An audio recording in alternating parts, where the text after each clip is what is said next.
Hello, everyone, and welcome to another exciting session of Here Be Dragons. My name is Philip. I'm the Dragon Master. Around me are some dragons. Say hello, dragons, for you are dragonborn, and thus can say hello. Say hello, dragons. Hello, dragons.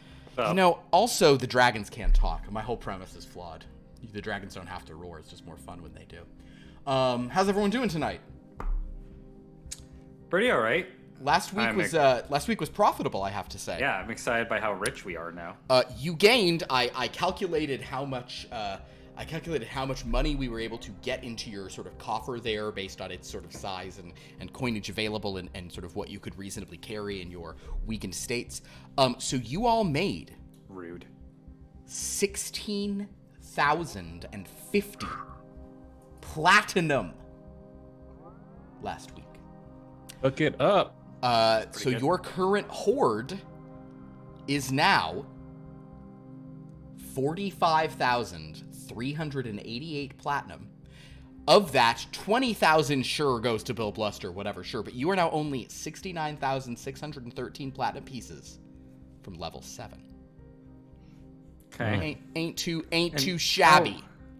How close are we to like getting out of the hole from the loss of the book?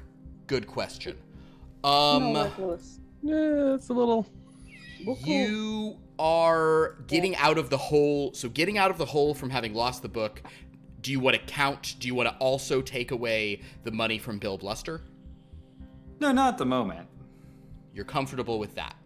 Yeah, because that was in our original, like, that wasn't part of our original deficit, I think. Yeah. Okay. Then you are. It's not really too crazy. You're about just 25,000 more platinum pieces. Okay. 25,000 more platinum? Yeah. Now just a few more of these balls. The problem for you guys is that you are going to need, especially without the stuff, but like you're gonna need some way, like unless you find some artifacts, you know, like a few more very rare legendary type things. That's gonna get it up there for you. But until you start either getting those and artifacts, you are just going to need some means of just like taking mundane treasure, like just taking, you know, just like We don't have any bags of holding. This is a bag of holding would be helpful. Looking for it. But I mean, listen, I am a portable hole.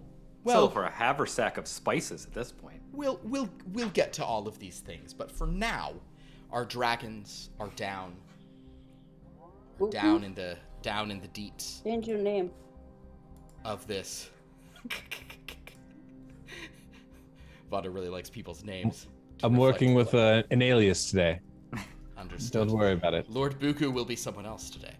Lord Buku will be played today by Deadwood Jedi. Oh my gosh. I do think at some point we should Lord Buku can just come in here and just like really explain, let me see if I've gleaned enough to even say something that sounds appropriate.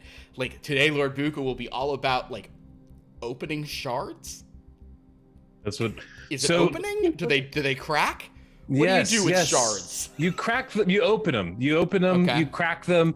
Out of which these wonderful treasure, these champions come out. These amazing bipeds that will absolutely destroy your enemies for you. And they don't really die because they don't really live either. You're just summoning them right out of the ether, so to speak. And this is certainly an appropriate thing for Lord Buku to talk about, because here in the Shadow world, you guys are the real Shadow legends. It's not wrong. Not wrong. Well, I want to say I wouldn't really put us at legendary status just yet. No, the prophecy said that we are coming, so we are legends. I think we have to earn that status right now. Right now, I think maybe we're just more myth. I mean, I don't know. I'm with I think XigXag on this one.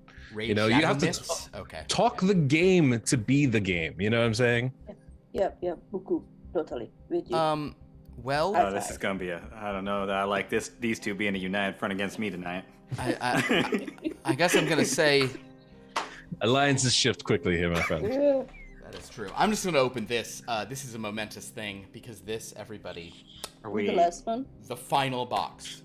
Oh no! Wow. This is it. Wow. Until the new ones in later this year. We will be getting the Witch's Brew calendar and the Space calendar. So I'll definitely be opening those. Where do you get these calendars? From Black Oak Workshop, the company that makes them. So there you go.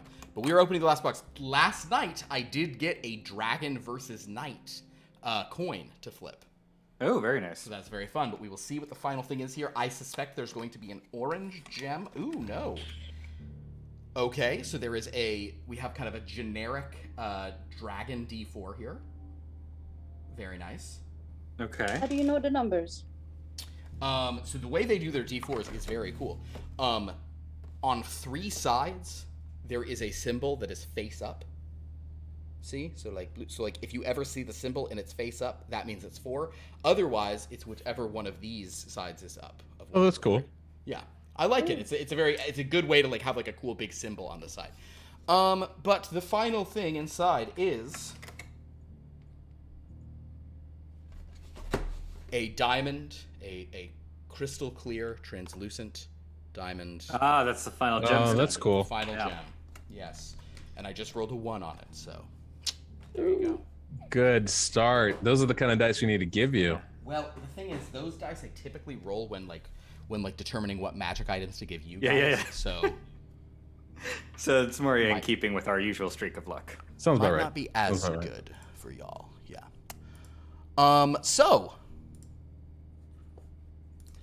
dragons. When last you were here, you ventured. You are deep in the pit of Oshtar within a domain of dread called High Delket, a place where some draconic pharaoh reigns supreme with total control over the dragonborn who live there. Your only chance of escaping this and returning to your dragon forms is to acquire enough power and wealth to sort of level up, and also to find the means here in the pit of Oshtar of making yourselves immune to charm, thus removing this dragon's ability to dominate you at will.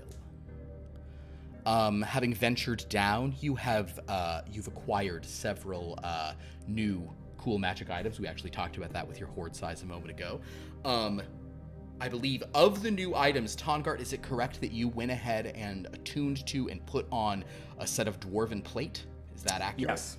So I believe that means your base AC is 20. Wow. Because it is plate plus 2, right? That's dwarven plate. That's rad. Well, enjoy it while you can still wear it, because eventually... That's a mighty step up from my 13.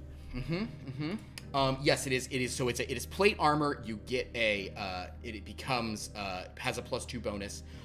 In addition, if any effect would move you against your will along the ground, you can use a reaction to reduce that distance by up to 10 feet, if you would like. Okay. Very cool. A way of not getting pushed off of stuff at times. Shishu attuned to a sort of Medusa emblazoned greatsword in the same time. You were both able to do this while sort of Lord Buku was kind of digging down and investigating this strange sort of shaped eye in a chamber that you liberated from some evil monsters who none of you could understand except Elon, and he's been acting real weird ever since fighting them. So he's just always weird, though. It's fair. Having sort of acquired all of this loot, and some of you attuned to these things, Lord Buku and with some help from Tongart also found an amulet of the plains. There has not been time to attune to that item yet, when from above you a green light began to shine down into this otherwise dark sort of chamber that I guess you guys were probably just seeing in by having lit a torch or something. I don't know, who knows? So you weren't having, it's pretty dark down here's the point, but now this green light has shone down, and it appears that the green eyes are looking down on you, saying, basically, kind of chiding you in a way of saying, making yourselves at home, aren't we? That is where we shall begin. I do believe we did accept the Red Eyes hospitality. That's the sort of making ourselves at home. hopefully that was not sort of a sort of a trespass. You have destroyed a pet of mine. Oh, the big eye goo pile. That was a pet of yours. I'm very sorry about that. Wish you had said something. To be fair, the red eye destroyed most of it. What? Well, that is true. That was a pretty significant blow. He said it was annoying him. This individual begins cursing in a language strange to all of you. Elon will translate for you if you'd like. The green eyes turn around and walk away, muttering and shouting. Elon will reveal that the green eyes is making some complaint. It is roughly the green eyes saying, "Are you kidding me? I looked away from the unspeakable eye for like 5 minutes. Are you really saying that's what, like, just..." So basically the green eyes is going to investigate what you've just said. Seems very angry. And Elon will mention that the green eye apparently looked away from the unspeakable eye for a brief period of time. Do you think that was its name, or do you think that's something else? I don't know. I mean, I don't know. It could be like a, Maybe it's an artifact. As possible. Maybe that's like the sort of like what like those you ever read those old stories where they have like a bowl of like water or something that they look in and can see to other places? It becomes like a mirror or something like that, or like a window. I wonder if that's like a thing where the green eyes was using to sort of like monitor the place. Maybe. Oh, you're speaking of what do they call that? Would anybody need a history or arcana check to? You could do an arcana check for what he's talking about. I suppose. Okay. Sure. Would I just know this if we're doing arcana checks for that? Yeah, you with your modifier, sure. You can if you just want to say something, you certainly can. Yeah. I mean, it's like sighing or something along those lines. Yes, that sounds like something that might be happening. That seems like it. I mean, my mother used to sigh all the time, and she always knew when I was doing something I wasn't supposed to. So, it really does track as far as I can tell. Yeah, he sighed hard. Yeah. He also sighed. Well, that's not good, though. I mean, Shishu looks at Lord Buku and just goes,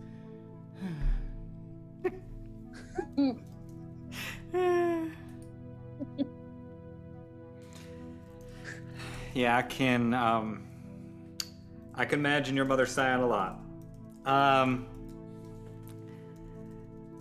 But I suppose we need to figure out how we get out of this hole we're sort of in. Oh. I always make plans with the idea that I can fly still. Really gotta stop that. But Shishu, didn't you tie like a rope or something?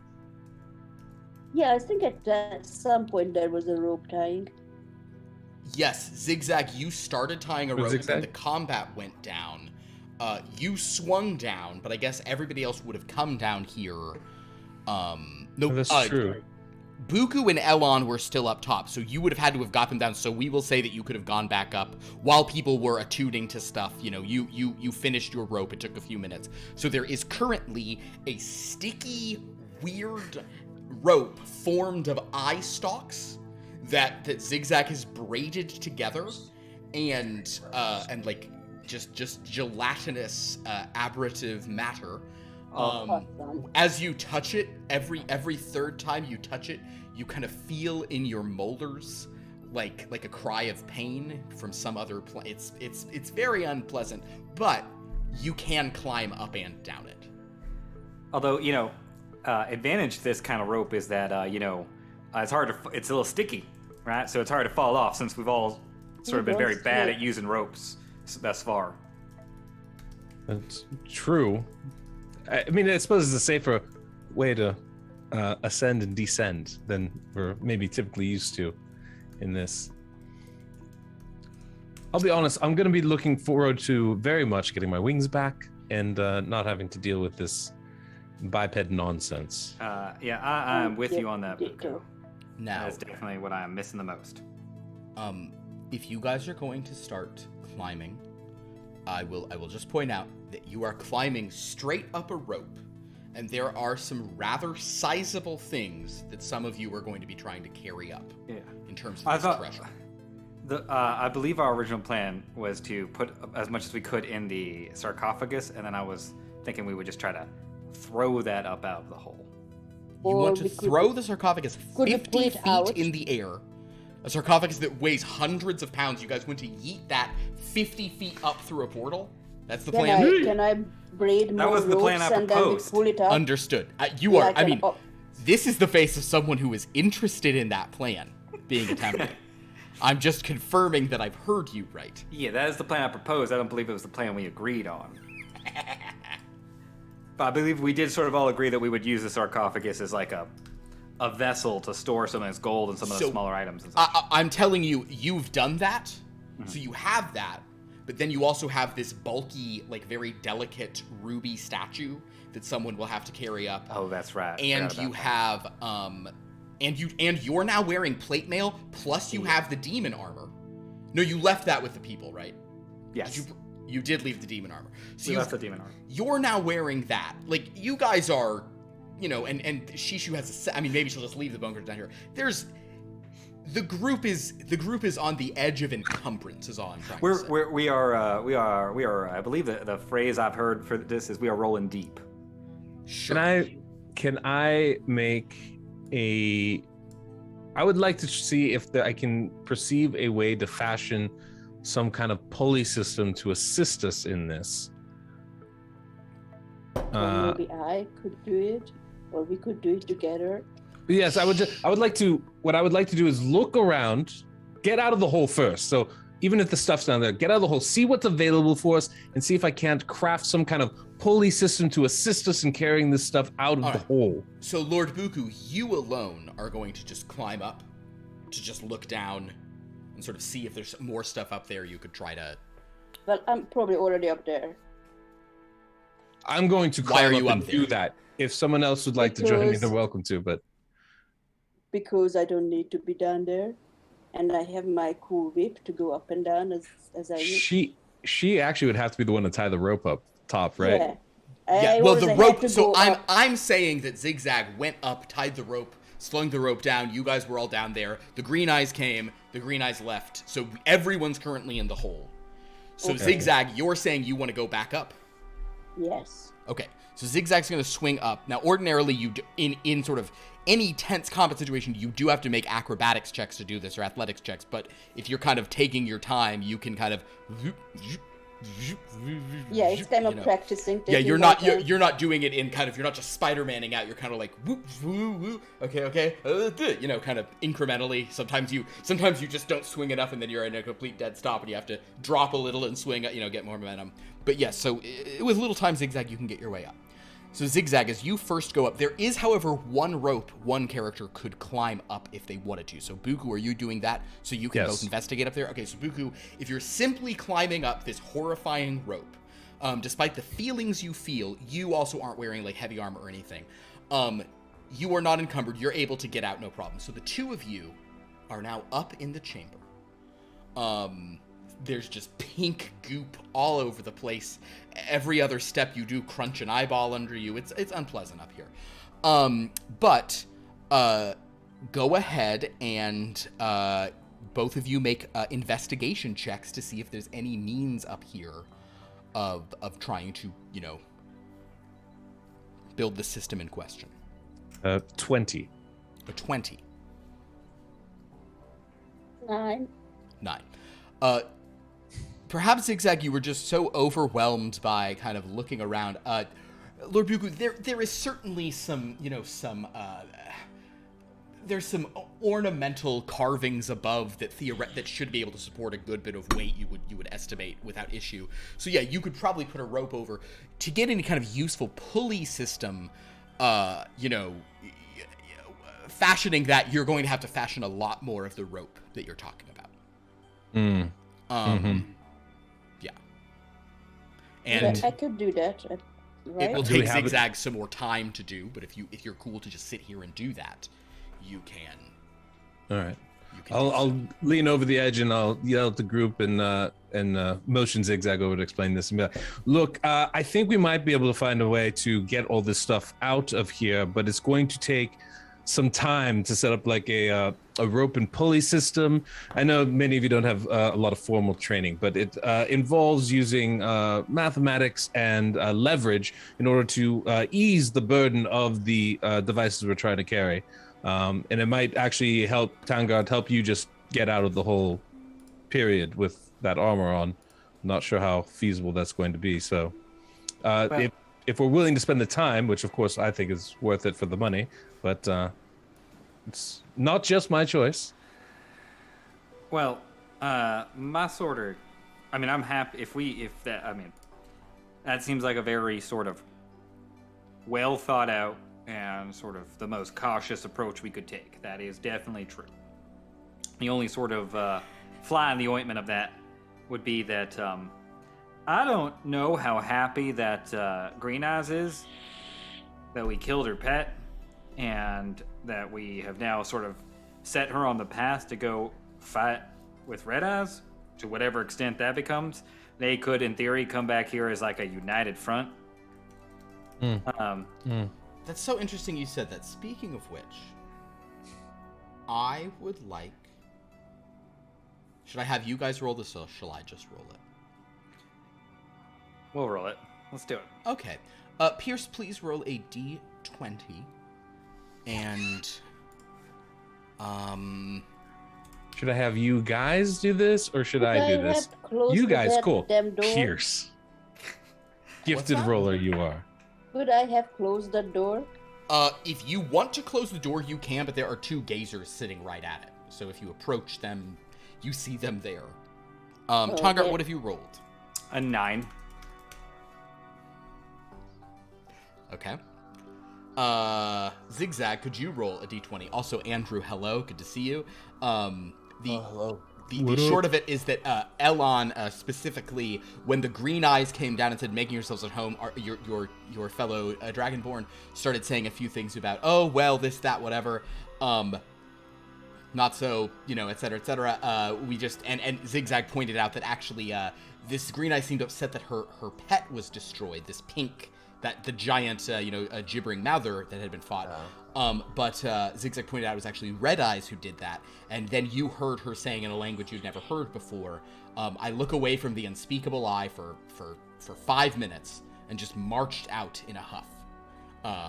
And then the group was just like, well, let's figure out how to get all this treasure out of here. But that's kind of you relayed that information to the group. Yeah. XigXag, what did you roll on a d20? 12. 12? Okay. Pierce. Actually, no. I'll have Lord Buku. If you could roll now a d20, you are rolling for Red Eyes, just for your knowledge. 12. Okay. Elon, would you roll a d20? 5. Okay. Perfect. And then Pierce, just give me one more. Okay. For old Red Eyes here.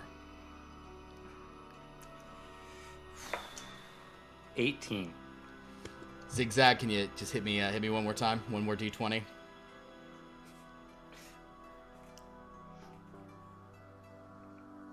What do we got? 8. 8? Yes. Okay.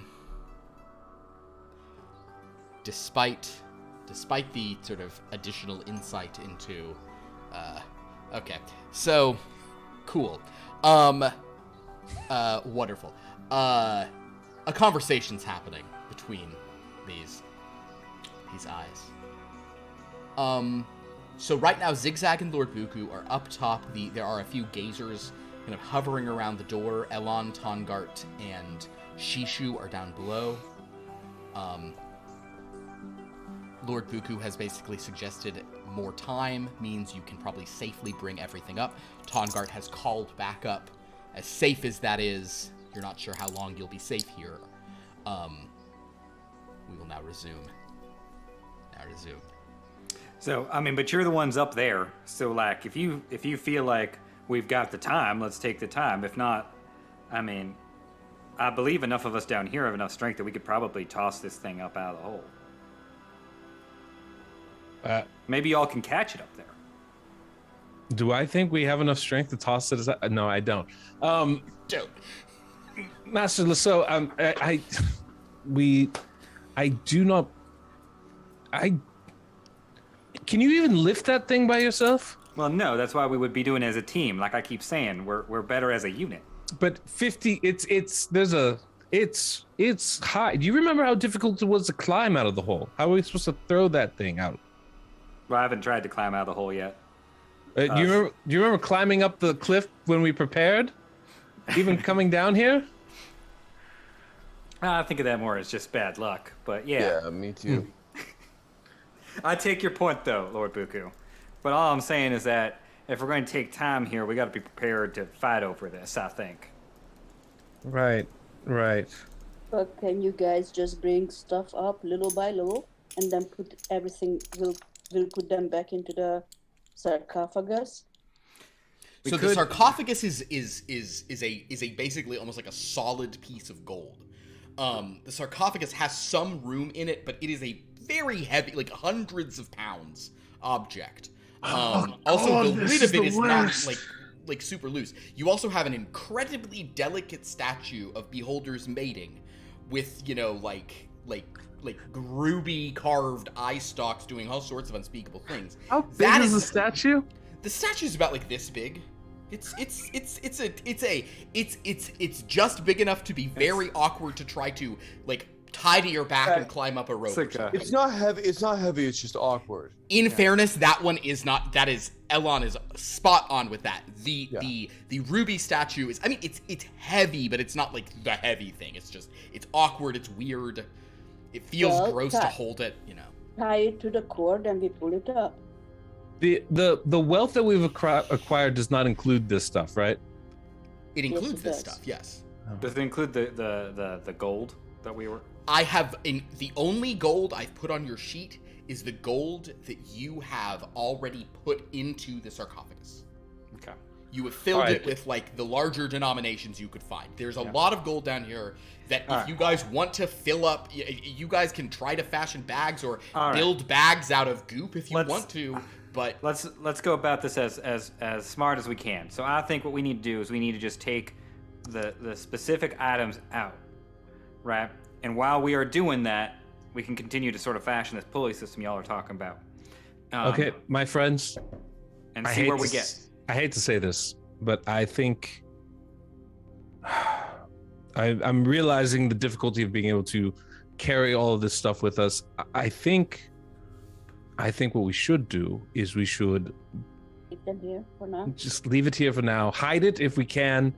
Like if we have a big tarp or something, we just put over it so nobody realizes it's here, and then we'll come back for it on our way out, because we still have to do a bit of fighting. There's probably traps. I'd hate to see a ruby stalk go flying off just because we were being a little bit careless or something. Yeah. Well, this hole has an iris that I can close back, right, Phil? it does. Well, if you're talking about leaving behind treasure and proceeding on, I hate myself for it. Let's not dwell upon that part of things. I mean, that seems like a serious consideration and one that I will go along with, because I'm impressed by your ability to weigh the situation and do what is in the best interest of the group here, even if it is painful. So if you guys leave the sarcophagus filled with some coins and the statue down here, you will be leaving 2,137 platinum. We'll be back. How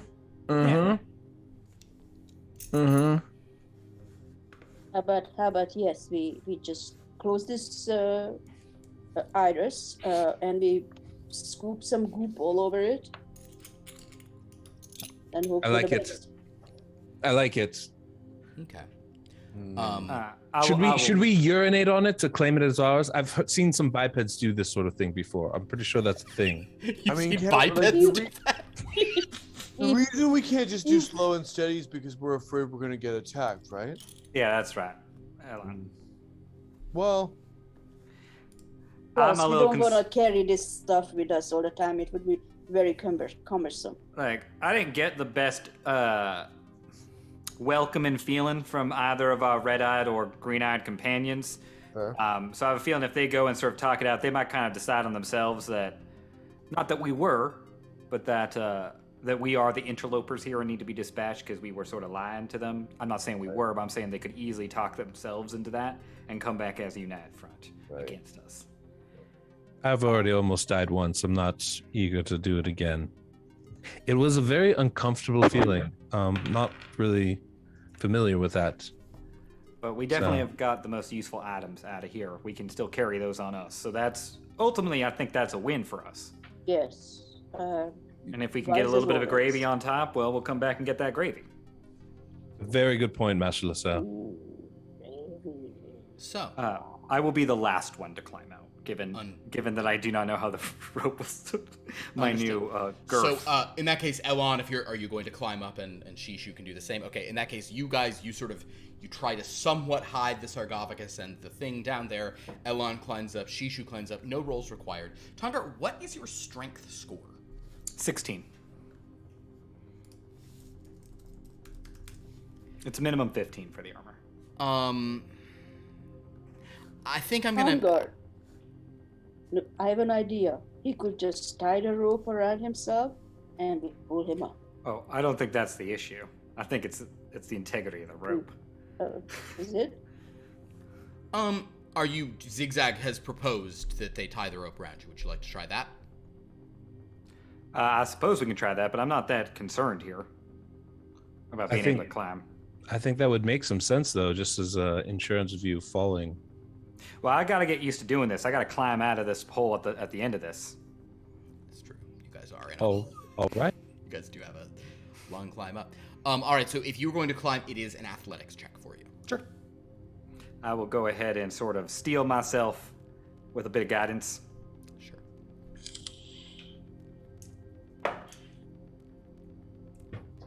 It's not great at all. That would be an 11. Okay. An 11. You do not fall, but you get maybe like 10 feet off the ground, and your muscles are kind of ache. Like this is just a lot of weight for you to do, and you're able to kind of just slide down without damage, but you are now stuck down at the bottom. All right. Let's try my way now. Yeah, I guess I got to build up to this. So I'll sort of start tying it around my waist here, this rope. Cool. Make a Xanathar gave us not tying checks. Something dexterity, probably. Because this is something dragons do not know how to do. Oh yeah. Like a friend. It's gonna be way worse than me trying to just muscle my way up. Yeah. Tying knots. Because I'm actually quite athletic. It's very bad. That was just a very bad roll. Please make a intelligence sleight of hand check. Okay.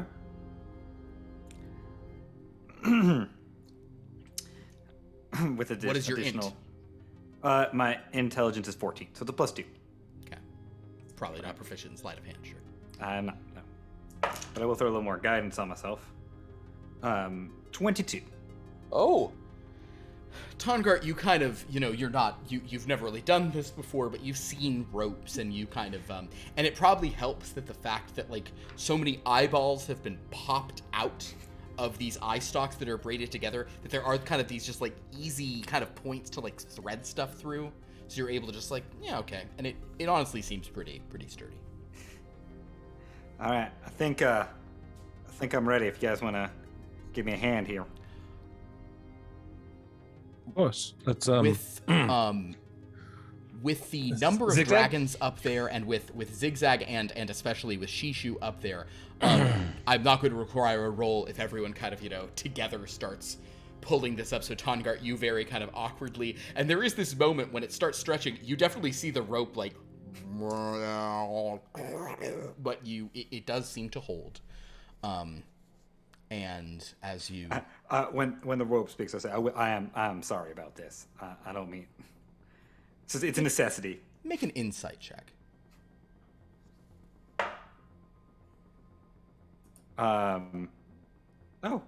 14. You have no sense that anything can hear you. Even so, so as you guys are sort of pulling... Still, I apologize to dwarves when I bump into them, so you know. Of course you do. As you are pulling up this rope, who would be at like the front? What's the order of the four of our dragons? Who's like right at the front? You're at the front. XigXag at the front. Where are Buku and Elan, and Shishu can be wherever you'd like her. Elan presumably between Shishu and Buku. Yeah. Okay, cool. So you want Shishu second or last, Elan? Second. Second. Okay, cool. So Lord Buku, you are at the back of this group as everyone's pulling. Is it gonna be some hilarity ensuing? Passive perception 17. Terrific. So you guys are pulling up. And Lord Buku, you're sort of doing this and you're kind of like you're pulling further and further, almost like back towards the door to this chamber. Mm-hmm. And as you're sort of like pulling on the rope, after it seems like Tongart is like pretty high up there, and you've now backed, you've backed up a little bit as you're kind of like hauling the rope. You feel the rope like being pulled from behind you. Uh-oh. Well, I mean, sorry, what? It's only Lord Buku feels this, because the rest of you just feel yourselves pulling. I look. Behind you are two of those small, sort of like headless or just kind of like roughly shapen little mummified figures, who have just grabbed on and they're just pulling it up. Oh, like the servants that bring us drink and such? They were the servants of the Red Eyes, it appeared, and they are just tugging on this. And they're just kind of their little bandaged feet just sort of sliding along the gelatinous mess of the floor in here as they're just pulling it and such. I don't say anything. Let's go. Okay. All right. Eventually Tongart does make it to the top, sort of the rope pulls.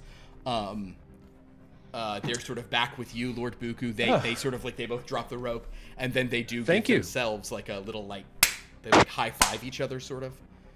And they're like, "Oh, is this a thing that we do here? This is exciting." You hold your hands up like that. They sort of look at one another, although they don't seem to have any eyes. The only thing you've seen here without eyes. They're like, and then they both get on their knees and they begin doing this.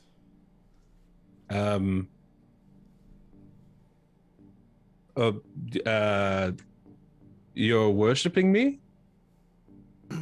As thumbs up if that's a yes, thumbs down if that's a no. As I like come over the edge, if I can see this, probably do. Just sort of making friends. I see, Buku. Always more servants means more power, my friend. My fellow my minions, my followers here, welcome. It's wonderful to have you as part of our party. Can I just walk up there and lift them up and put them back on their feet? Come on. As you sort of reach for them, roll a charisma roll as you walk up to them.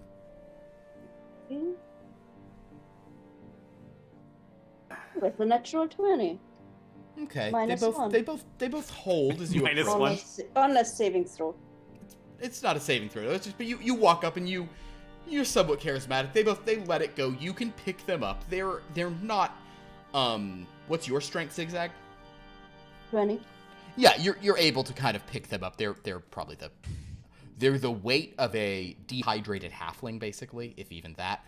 So you kind of just can pick them both up, and they just kind of ride along with it. But they're very tense, their body language. You sort of set them both down. Can I make an insight check? Sure, you can make an insight check. That's a 28. I'm curious what their one, if XigXag's making them uncomfortable or not, and then Yes. two, what their intentions are. They're For motivations. They are deeply uncomfortable with all of you. Okay. As soon as I know that, I go like, XigXag, please don't touch them. They're not, you should ask permission for that sort of thing. Their intentions seem to be, to some degree, to help you, but not unconditionally. They feel that you've been welcomed here, so they're supposed to make you comfortable, but you have a clear sense of there are many things they would not do for you, and many means in which they would find you. So, they'll do anything to help us, but they won't do that, is what you're saying. They won't do, I will, references aside, I will say you Lord Buku, you have a clear sense that they really will not do anything to help you. There's a like, they felt you guys were all pulling something up, so they were like, okay, let's assist with that. Okay, yeah, we rescued someone, okay. This guy wants us to bow, okay, we can bow. Now this one's picking us up, like, they're almost looking for a reason to just get the fuck out of here. Yeah. Buku, I think, no judgment here or anything. I think they may already be spoken for. I think they're no. Clearly they're worshiping me. It's fine. My friends, if you can continue to guide us down the path, we are, I believe, still looking for this pool. So I would assume. Do you know where this pool that we're looking for is? That's what we're looking for, right? Everyone, a pool. Is that right? Yeah, that's correct. Yeah. They sort of just take a little cleanse and dip. They look at each other for a second. One of them takes a couple steps back. Goes back over to the door. Ooh. Kind of picks up just this sort of this brush, most of the bristles, whatever, and just kind of comes over and just starts brushing your scales, actually. Kind of starts. Oh, that feels lovely. Why? Thank you. That's quite comforting. Do you know where the pool is? The water. They probably don't speak draconic.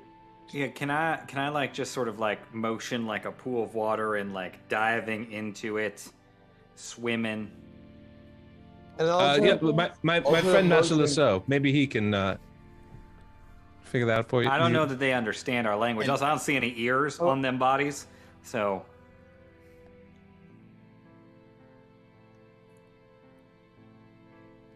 To you, Elon, one of them starts going.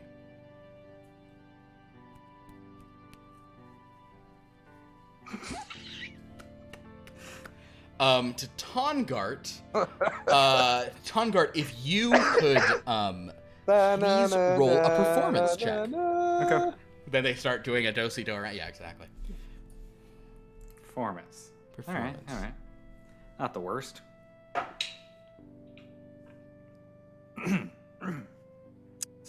6.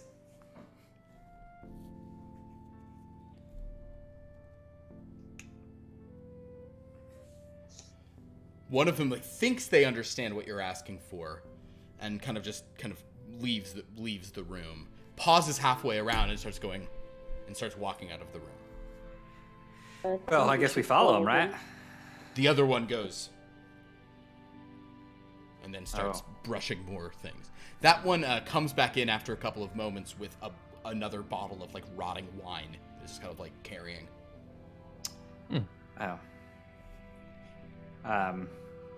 I will say that if anybody else would like to try to charismatically explain this kind of through performance, they could do so. I think, Lord Buku, that's the one you don't get, right? Very rudely. That is the one I don't get. It's so the one I have a 0 in. Elon, if you would like to try a performance check to sort of just express to them what's going on, that your first thing about do you talk, that didn't result in it, but if you're sort of seeing, and then just tell me what it is you're sort of trying to convey, what it is you're miming or whatever. Okay, I'm trying to convey,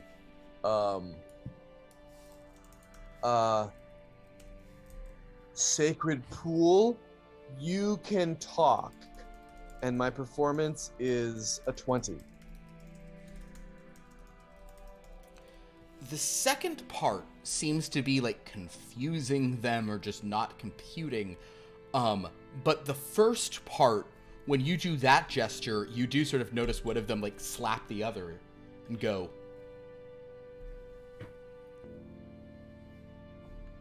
They sort of look at all of you and say. And then they begin we'll follow walking you out of the room. All right, let's follow. I mean, All do right. we need to? Okay. Let's go. XigXag, you are going to close that iris. Is that correct? Okay. So you guys, XigXag's kind of quickly closing the iris. Make another athletics check as you do that. The rest of you trying to follow these things. I turn to Shisha and I'm like, oh, did you teach your brother how to be That was so a expressive? It's very I good. did. I've been always trying that, you know. That was only a I believe 9. it. XigXag is having trouble locking Hey, can I have a hand here? the door, but these things are not slowing for you. They are moving. I'll run over and try to help. Okay, Tongart, make a. I'm gonna just go ahead and cast guidance on myself as I run over for a hand here. Okay. In theory, it's not bad. That's not bad. 25. With the 25, you're able to just like, no problem, you just close it. At this point, Using my new dwarven weight. You just kind of put the whole force into it. Elon, Buku, and Shishu, probably not in that order, based on where Elon is inserting himself, are up sort of with these two followers who have now left this chamber and are walking. XigXag and Tongart, having closed it quickly, you'll have to sort of, hurry to catch up with them. But you find yourself back in this original chamber that you crawled down from. So there's this tall, like 120 feet up. All you see is black above you. You're leaving these doors, and then across from you is a rough stone passage about 10 feet high. Seems to have been. XigXag, make a survival check, not at advantage. Or a nature check, actually. This would be a nature check. Rolling crap. 13.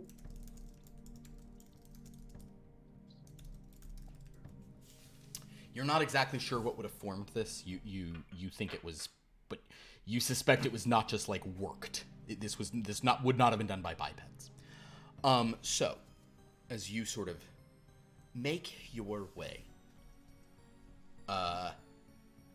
down this sort of sloping, rough passage, Tongart, you notice you are making a huge amount of noise in this clattering armor. Nothing stealthy about this approach.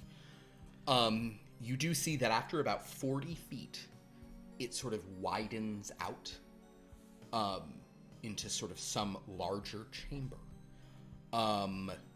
With what dark vision you have, it seems like maybe it goes on as you're sort of getting a little closer, but you'll have to get in there to really see because it's, dim light, disadvantage, all that rot. Although, Tongart, you are wearing your... Yeah, I am. So you actually have a little more stuff. So you're kind of behind them. You sort of basically see over them. Past perception 18, yeah. You can basically sort of see around them. It looks like there is a chamber of some sort that widens out, and then the path continues. This sort of tunnel will continue on whatever room you're getting to. However, the little things stop Elon and Buku and Shishu before arriving.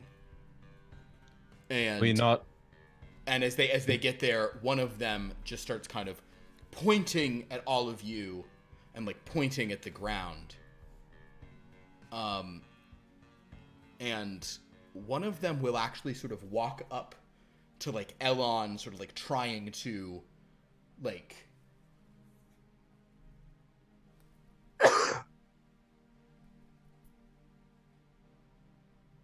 We need to think about it.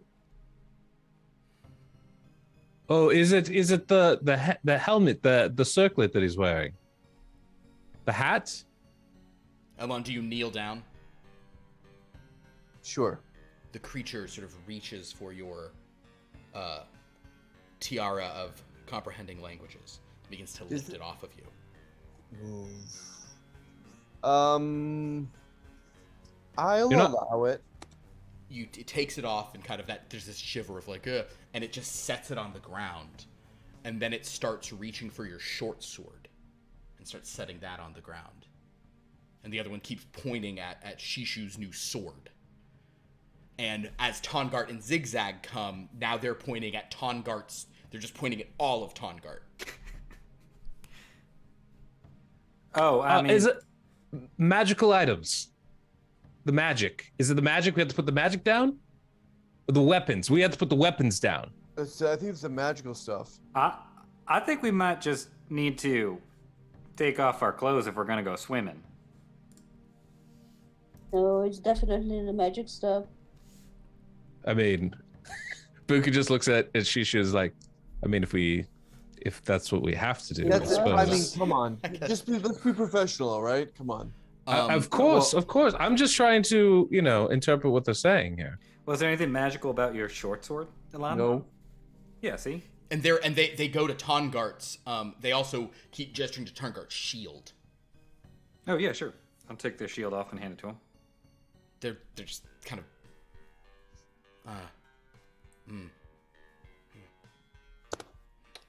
Buka just starts taking off his clothes. Like this? Is this what we need to do? No. That not? So we don't have to get naked. Okay. What a relief. What a relief. Can I see anything more into this room? Make a perception check. It is disadvantaged because the room is pitch black. Okay.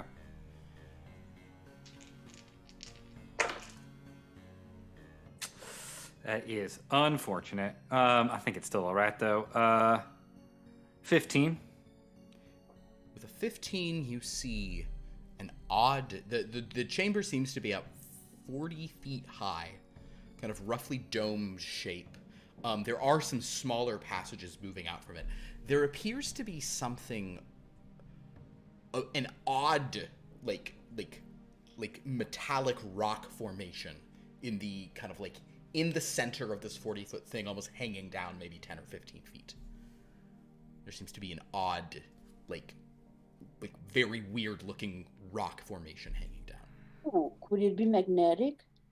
I'm gonna.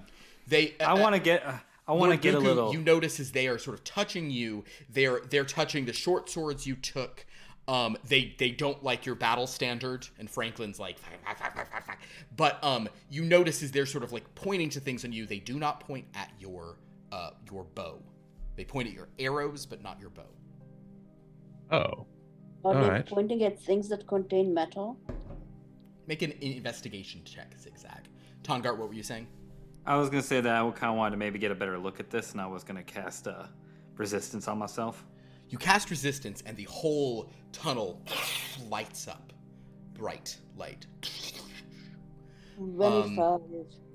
25? Yes. They are absolutely and specifically only pointing to things that contain metal. Yes, of course. Of course. In this light, you do, however, notice that they now are looking at XigXag, Elon, and Shishu with a bit of Kind of made of metal. there seems to be a thing. Tongart, so now you can see in that room. Go ahead and make another perception check as you sort of look into it. Okay. 14.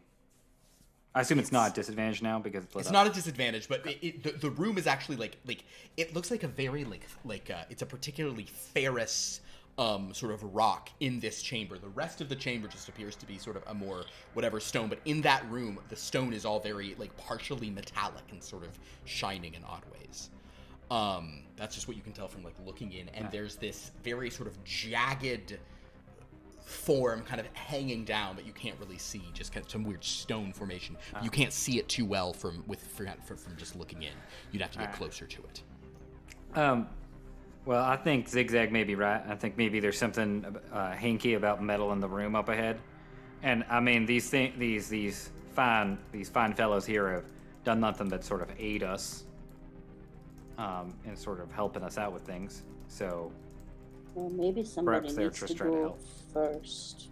I'll take off the arrows. I'm gonna take the battle standard and slam it into the ground so it stands up. And Okay. just look at Franklin and say, "You're still mine." And I'll walk into the room and get a closer look at So this you have formation. removed anything you have that contains metal. Are you Yes. purposefully doing that? Okay. Does the amulet of the plains contain metal? The amulet of the plains, make an investigation check. Say 22. The chain that it is on seems to have metal on it. Can I remove it? Mm-hmm. I will remove the chain, put the amulet in my pocket. Understood. Keep the amulet with you, kind of. And clip. Yeah, sure. Fuck yes. That is not leaving my side. You venture into the room. There's a strange quality in here, Lord Buku. It feels kind of... It's like almost smells slightly of ozone, but it doesn't feel electric. It just feels like kind of irony, but not ironic, like iron-y. And there's it all kind of just, there's a... An irony cave. Yeah. The irony cave. You sort of walk in, and you don't feel any movement in the cave. It actually feels eerily still. Your feet sort of, pat, pat, pat, pat. The light that is shining in those patterns, sort of carved in those sort of lines, is slowly fading, as per sort of, Tongar having cast that cantrip. You make it halfway across. Are you just continuing on in? Yeah, I am. Make a perception check for me. See what's around at least. Mm-hmm. Oh, that's good. That's 25. With a 25, will certainly be good enough for this. You sort of walk around and kind of like your focus. Obviously, the passage continues on, but you see the thing above you.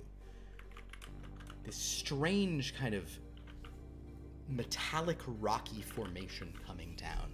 In the center of it, kind of almost hidden within little jagged sort of shards of the size above, is this domed protuberance that has what looks like some kind of seam running across the center of it.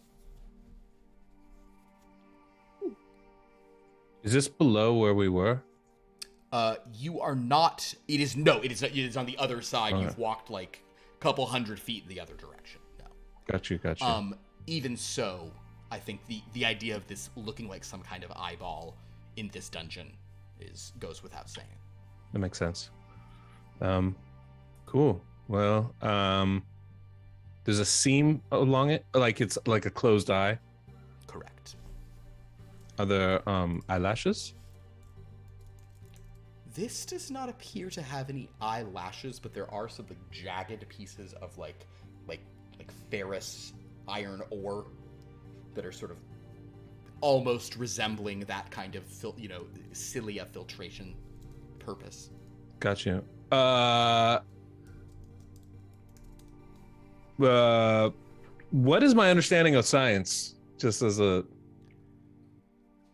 pretty intelligent, but I don't want to leap to a conclusion that I think I would leap to. What's your modifier for investigation? For investigations +6, but I have advantage. So +11 on most. Then just make a check. Go ahead and roll an investigation on this then. That's not good. 14. 13. Jesus. I rolled bad. Wait, you rolled. I rolled a 5 and a 7. Oh boy, I'm sorry. Yeah. I will say go ahead and make any assumptions you'd like to, and I just won't say anything in response to them. Okay. I would like to look. Do the iron filings seem like filings? Like, are they pieces, or does it look like solid pieces? Like a solid piece, or they look pretty multiple solidly pieces? attached, and they're about 25 feet above you. Got you. Does it look like they're magnetically attached? Is my question. Oh, I see what you're saying. You rolled a 25 on your perception, right? I did. They do not look magnetically attached. They look like they are like grown out of whatever sort of rocky, metallic surface is up there. Cool. Is there anything else in this room? Not that you see. All right. Other than that, the walls of the stone in here are very metallic themselves. Got you. I'll go back to the group and say, like, I don't. There's a huge eyeball, looks like closed eyeball in here, but I don't really see anything else particularly interesting. So, like a very metallic room. I'll turn to the mummies and be like, do we have to go through here? Because I don't really want to leave my stuff back there. And I didn't see the pool inside. Is there like a way around it or something?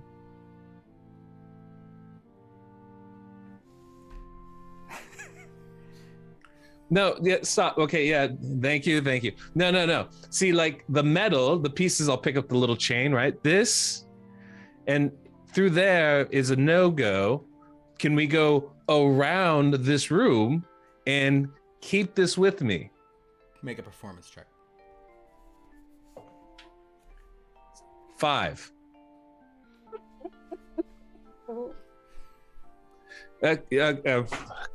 Elon, can you seem to know how to communicate with these fellows. Yeah, you need me to do something you can't do?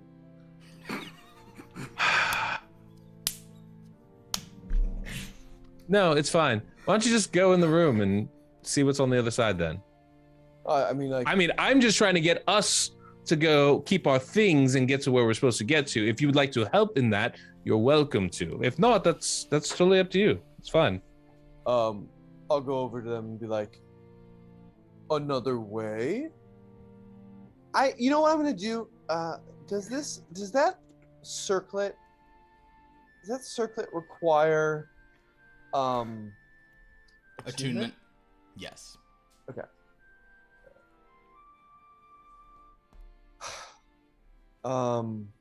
Interpretive dance.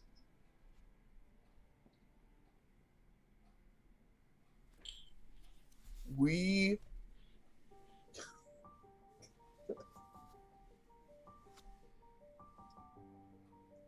another way. Oh God, I can't.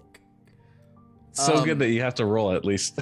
I guess roll roll at disadvantage. Oh man, I know. That's fair. I should have just said that my character does it. No, this is much better. The way you did it was much better for sure. What do we have? 9. No, 10. No. 9.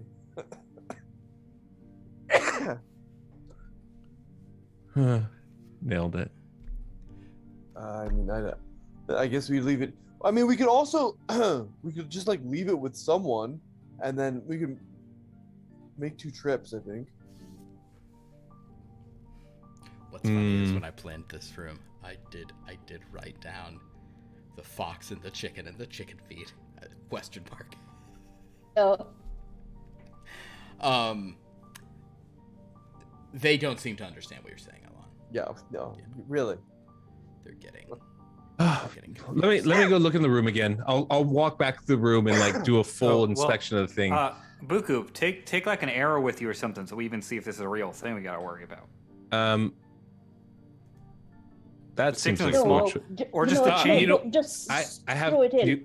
Sure. Yes. Exactly. I'll take an arrow and I'll toss it into the room while staying outside of it. All right. You throw the arrow into the room. Now, arrow is actually a pretty small thing. But you sort of toss it in. And I guess it is light in there. But kind of the angle, and it's a little high. Lord Buku, why don't you specifically make a perception check, and anybody else who's actively looking can make a perception check as well. I'm looking. 22. 22. Wow. Christ. 11. 11. I want you to go from a 16 to a 3. XigXag?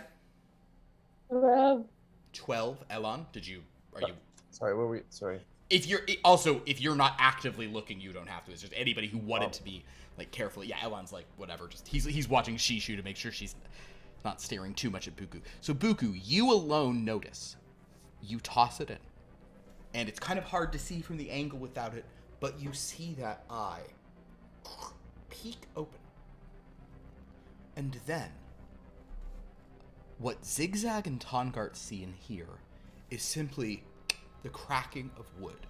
But Lord Buku, what you saw is that on the ground where the arrow hit, there was this brief phasing up through the stone and metal, this kind of just like, that sort of like, almost like a tendril made of the rock that reached up and then phased back down and just snapped off the metallic arrowhead. I'm saying these were metal arrowheads. I realize that in ancient Egypt they might have been slate or something, but these ones were metal. In any case, it sort of snaps it off, and then the shaft is alone, untethered, and the metal seemed to have been something reached up, grabbed the metal, and has pulled it back down. Oh. Did it, like, take it out of the room, or is it just sitting there on the room? The metal is gone. All that is left is the shaft without the thing. Why don't you make an Arcana check? Ooh. Roll better.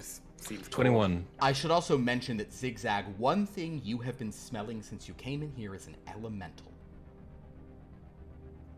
Oh no. Lord Buku, you believe there is some sort of metallic elemental creature that, composes much of this room. And you would suspect that the metal of that has been, like, absorbed into it. Oh It my. seems to consume the metal.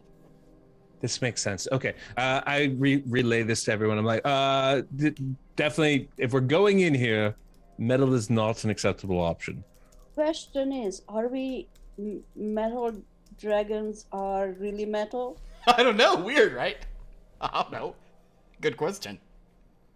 Well, you're all like like... to just very carefully stick my tail. Oh, do I have a tail still? Well, why don't you just like flip a gold piece out there, right? Well, that's not same as me, It's like I'm Right, a but- living being, not a gold piece. So I would like to just stick Could my you shave tail off into one the. of your one of your claws? Just a little. Throw a little. It's just scales, or Okay, take a try of a scale. Ouch! And toss it in. What happens? if you're gonna rip off like a fresh scale. Well, can I have it for my tail or somewhere where it doesn't hurt so much and bandage it and all that? Sure. Okay, you rip a scale off your tail and you toss it in. It does not appear to cause any reaction. It's still sitting there. However, the eye opens, Lord Buku, and remains open. The eye opened? The eye, when it was thrown in, and the eye opened, and you might have even seen a little rustle under it, but nothing sucked it down. But the eye is now open. It is not closed. What color's the eye? From your angle, you can just tell that it's open. Make another perception check to see if you want to walk further into the room. You can just see. No. 21. With a 21, the eye seems to be softly glowing and is it looks almost like molten mercury. It's like liquid metal within the eye. Cool. Yes, we I turn to the mummies, like, I point to the room and I go, nope. I start putting metal stuff back on. I'm like, guys, that nothing ate your scale, but it definitely felt it, and the eye's open in there, and it's like a metal eye. It's like a mercury eye. It's unsettling. We should go a different way. Okay. They sort of All look right, at the wall. I'll point at the door, right? I'll point at the door, and I'll say, no. I'll try to help him whatever he's doing. And I'll say that, and I'll sort of say, like, I'll point back and sort of behind where we came from, and kind of make like a circle motion, like another way around. And I point at the other doors, the other paths. Mm-hmm. Elon, go ahead and roll up another performance, trying to convey this. Okay. Can I try to help doing sign language? Are you proficient in performance? Me? No. Yeah, I would say in that case, sadly, no. No. Very charismatic, though. You are? Me? Yeah, Yeah. I'm not proficient in performance, but I'm very charismatic. So if I can give advantage to Elan or something in that. Doesn't Make matter. your own performance roll then. Just both of you roll. Okay. 25. 25. So Elon kind of... Natural one. Sure. So you're not helping, but they sort of are drawn to Elon. And upon understanding what you're saying, there's a level of, like... They just point through this room. Point through, like where the eye goes. Yeah, they you seem to get there like Nope, this is it. Well, that's a problem because 3 of us can't go through there, right? The scale Well, is still this- sitting on the ground. It's not necessarily true, and we don't know what eyes. Okay, do you want me to go through first and see what's going Did they point at me? No, when They were pointed at pointing- you, Shishu, and they seem to be, upon looking at you guys in the light of this room, they could not tell until the room was lit up. But upon seeing you, Shishu, and XigXag, they were like, like maybe wait this up. isn't a good idea. Oh, why don't you guys just go ahead? Why don't you guys who are not like as brilliant and glorious? Why don't you guys just go ahead and move forward and see if you can kind of make your way. Oh, Who are but you talking XigXag, to? that thing is still there, isn't it? Yes, the eye's still open. But the Okay, but the you guys- scale wasn't I'll- taken.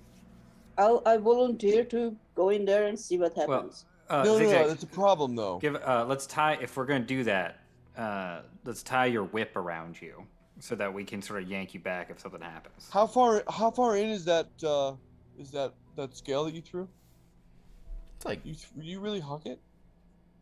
XigXag, did you throw it up? Right, It reacted to it. So It reacted to it once it entered the chamber. Almost as if it has, like, I don't know, a range of 30 feet. Is there another door on the other side of this chamber? There is a door leading out of this chamber.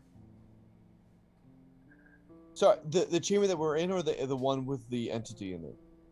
You are in a passageway, and the passageway Gotcha. leads into this large chamber. I see.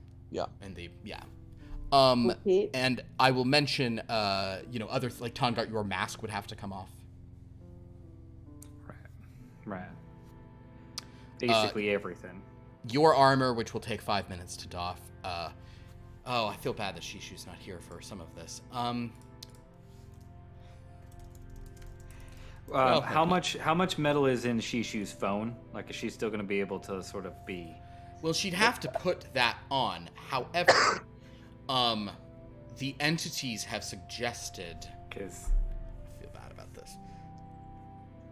Well, we'll get to it based on what you guys do. Shishu's put her phone down, like, no problem. If she has to, that's fine. But she's still holding her sword. Her new sword. Shall I Look. go? XigXag, I'm you are telling you- removing all your metal stuff? I think that's a bad sure, do I idea. have well, Well, There is there's one way only to one find way it. through here. maybe I'll die. Who knows? No, I Let's- feel like one of the ones that aren't like, shiny.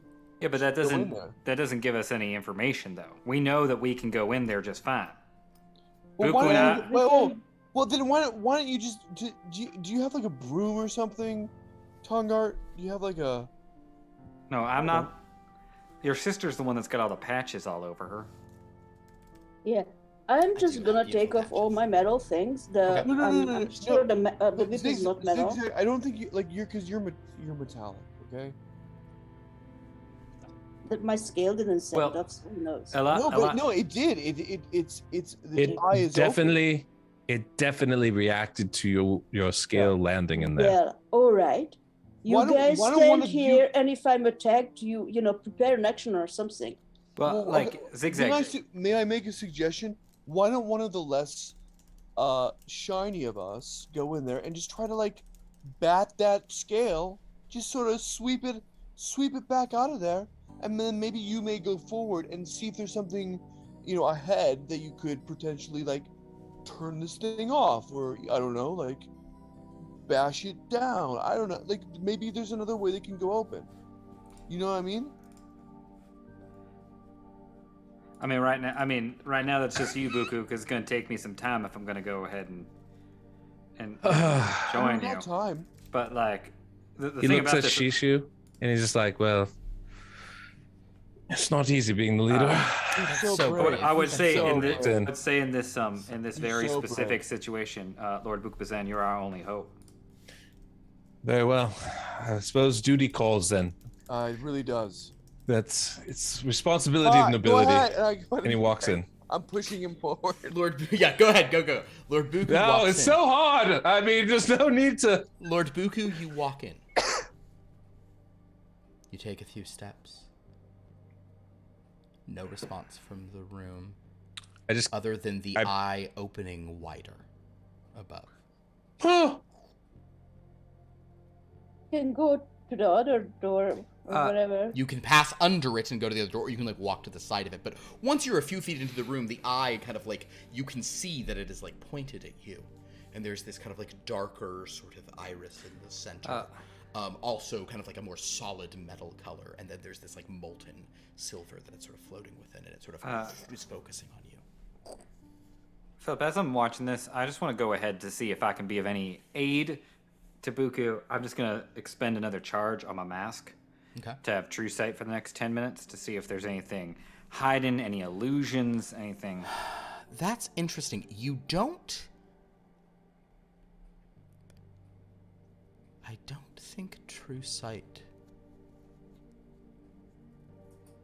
I'll tell you what true sight will see a little of. It won't give you any mechanical advantage, but I'll sort of let you know what's going on. Whatever entity is in here, you see the walls softly, not the entire walls, but there's a rippling under the stone. As if something is capable of gliding through it, as if it were, like, empty space. Oh. Isn't the whole room the entity? Or it's just inside the walls? I don't know. I'm not entirely sure, but... Lord Buku, the eye is just looking at you, kind of blinking, but it's not. It's blinking? It's blinking? Oh, man, why is that creepier? Okay. It also does it from different... Oh, no, it cannot. Maybe it was winking, but it's just winking. It's just like, come up and see me sometime. Yeah, exactly. I will walk slowly towards the scale. Okay. And then I will kick the scale forward and watch the eye's reaction. Focused on the scale. And you actually then, Lord Buku, and all of you can see this too, this like rocky, almost tendril thing, kind of like, almost like arm, just like lifts the scale up. Like holding it up to the eye that looks at it.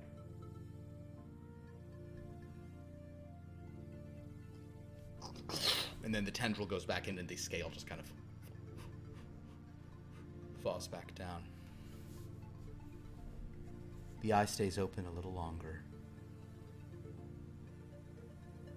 focusing on you again for a moment, Buku, before kind of almost sleepily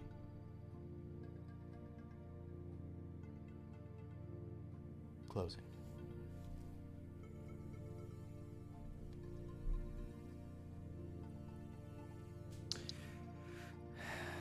Cool. Something. I'd like to just run through the room. I'll walk to the other side of the room, and is there a door or something over there? There's just another open passage. It's just, the room is just two. This whole chamber seems to have been like naturally formed, maybe by something that can dig through it. I don't know. But you make it to the chamber, and you actually can sort of hear voices hissing at each other in a language you don't understand. Undead voices, kind of like coming from like around some corner, maybe 20, 30 feet ahead in the chamber. Can I use a bonus action hide and peek around the corner to see what they're doing? Absolutely. Go make a stealth check as you kind of creepily. So basically, you guys see Lord Buku do that, and then he continues on. A 12. Ooh. Hello, mummy lords. They both stop. And, Lord Buku, as you peek around, they're arguing, or they're kind of having this intense conversation, but they both look. And the green eyes kind of, and the red eyes kind of walks forward and goes, Well, my honored guest, welcome to the pool you seek so desperately. But we're still looking for that pool, and I've found it. and kind of gestures behind, and you do see that there is a large pool that is softly glowing. Almost, Lupuku, make that Arcana check again. You already were looking into this a minute ago. Yeah, that's a 30. Sorry, it's a 30. This is definitely where people sigh. You think they can use this pool for some really good sighing. Excellent. Is this the pool we're looking for? Or just a sighing pool? This is the pool in question. Okay. I say thank you so much. You are such a gracious and generous host. We are still, of course, looking for the other person of interest that you wish us to find. The green eye says, You lying monster. The blue eyes is already above. And you've already sworn to slay us for the blue eyes. But you've accepted the hospitality of the red eyes. You're playing both sides. What? Oh. The red eyes like, that makes me angry. You tricked the red eyes into giving in to wrath and destroying my pet. No. That's not what happened. Your pet nearly killed us, and the red eyes was interested in... I have no qualm with red eyes. He saved my life. I owed him thanks, and he gave us hospitality. Who am I to say no? I was on the doorstep of death. Yes, you were. If anything, it seems as though you have orchestrated all of this, pinning one side against the other and setting your pet upon me to kill me. I mean, I have no qualm with you, good sir, but apparently you have one with us. My pet simply protected itself. I didn't attack it. So, from where we are... But you gave it your eyes and then tried to take them back. I didn't give it to them. It took it. It's my This is ridiculous. I mean... I'm going to cut away from this for a moment. XigXag, you hear voices even down this hall. Tongart, you maybe hear some chatting up ahead. But you we don't can't hear... see anything. No, this is 80 feet away and then around a corner. I don't want to dilly-dally. I just want to just dash across that room. XigXag's running in? Yeah, without metal. No metal. XigXag, you rush Across. into the room. I'm not running in. I'm running across. Understood. Perfect. So you begin to run across the room, and suddenly the eyeball opens and descends from down below, kind of like pointing, and this single massive metal eye with these jagged pieces of metal sticking up in all directions and like pulling in more of itself from up and down the floor as these metallic sort of like rough angular sort of tendrils form around, and it just like stops you where you are and is just staring at you. Oh, nice to meet you. Do I see this? No, you're around the room. You heard some stuff, but you went like around the corner. Now you're in the chamber beyond. Q. The green eyes, though, hearing something, goes, "What is that?" and kind of just goes back over to the thing and says, "Unspeakable eye," and begins muttering mumbo jumbo. And the red eyes goes, "If I had not given you hospitality, I would be killing you so hard right now." And we appreciate you so much. You are the kindest of all, and the angriest too. Yes, that's damn right. How dare you say I'm the kindest? No, I'm sorry. I meant the angriest, and I'm so terrified of you. Please be kind and just don't be as angry at me. Share your anger with others. There's all plenty to go around. XigXag, this thing is just looking at you. What are Tongart and Elan doing? I want to pick up one of Buku's arrows that he left behind. Because I believe. Don't do it. Don't do it. Don't do it. XigXag would even hear this and can be gesturing back because XigXag's passive is 21. So I wasn't gonna throw it at it. Okay. Oh, okay. No, I'm gonna throw it off to the side to try to draw its attention away from you. And we are making a connection here, so hold that for a while. Maybe later. All right. XigXag. Kind of have this. I'm gonna go over and just like place my circlet on my head again and just sort of sit here. This XigXag, this tendril. I will start the process of taking off, the 5-minute process of starting to take off this armor. XigXag, this tendril starts wiping itself across you. Just kind of.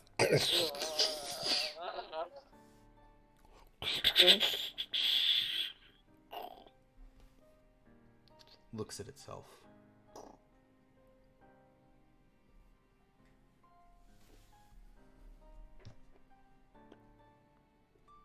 And then, because you put it back on and you're still attuned, Elan, a voice begins to speak in an elemental language. And Elan, you hear in the Terran dialect of Primordial. What the living fuck?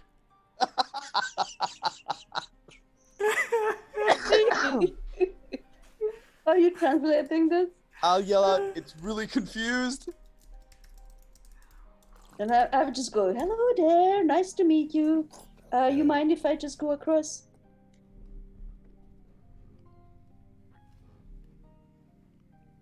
Yeah, maybe try it in Sylvan. I don't know if We got. Sure, I gotta try do to something about steal and this. might as well. It kind of just. It sort of begins moving around you, XigXag. Now. I here's the try to be question. as little metallic as I can be. It seems to just be very curious about your existence, but it is not hostile at the moment. Oh. Having found nothing to consume. Elan and Yes. Tongart, Yes. Behind us. would both of you please make investigation rolls? I'm just going to give you some freebies on this. Oh. Investigation, you say? Yeah, An intelligence-based roll, you say? it's not a good situation based on who's where. Oh! What are we at? This is an investigation check? Yeah. 1. 1. Tongart? Oh, much better than that. 3. I'm gonna let Shishu try this. I will roll a gold die for Shishu. Oh. Oh, that was so close to a natural 20. That would have actually been helpful.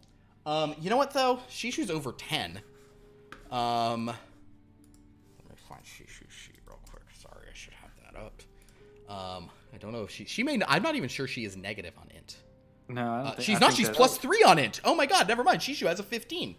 Then with this, Yeah, she's okay. I know she's really smart. Okay, I get Shishu it. is going to go. Guys, we need to get all the metal like further down this cave in case it sees it here. And she just starts like trying to like very quietly like scrape pick up pieces of stuff and just begin moving further away from the entrance. At this point, the 2 servants seeing this just run away down the hallway where you guys came from. XigXag, with Feels your like rats leaving a perception, ship.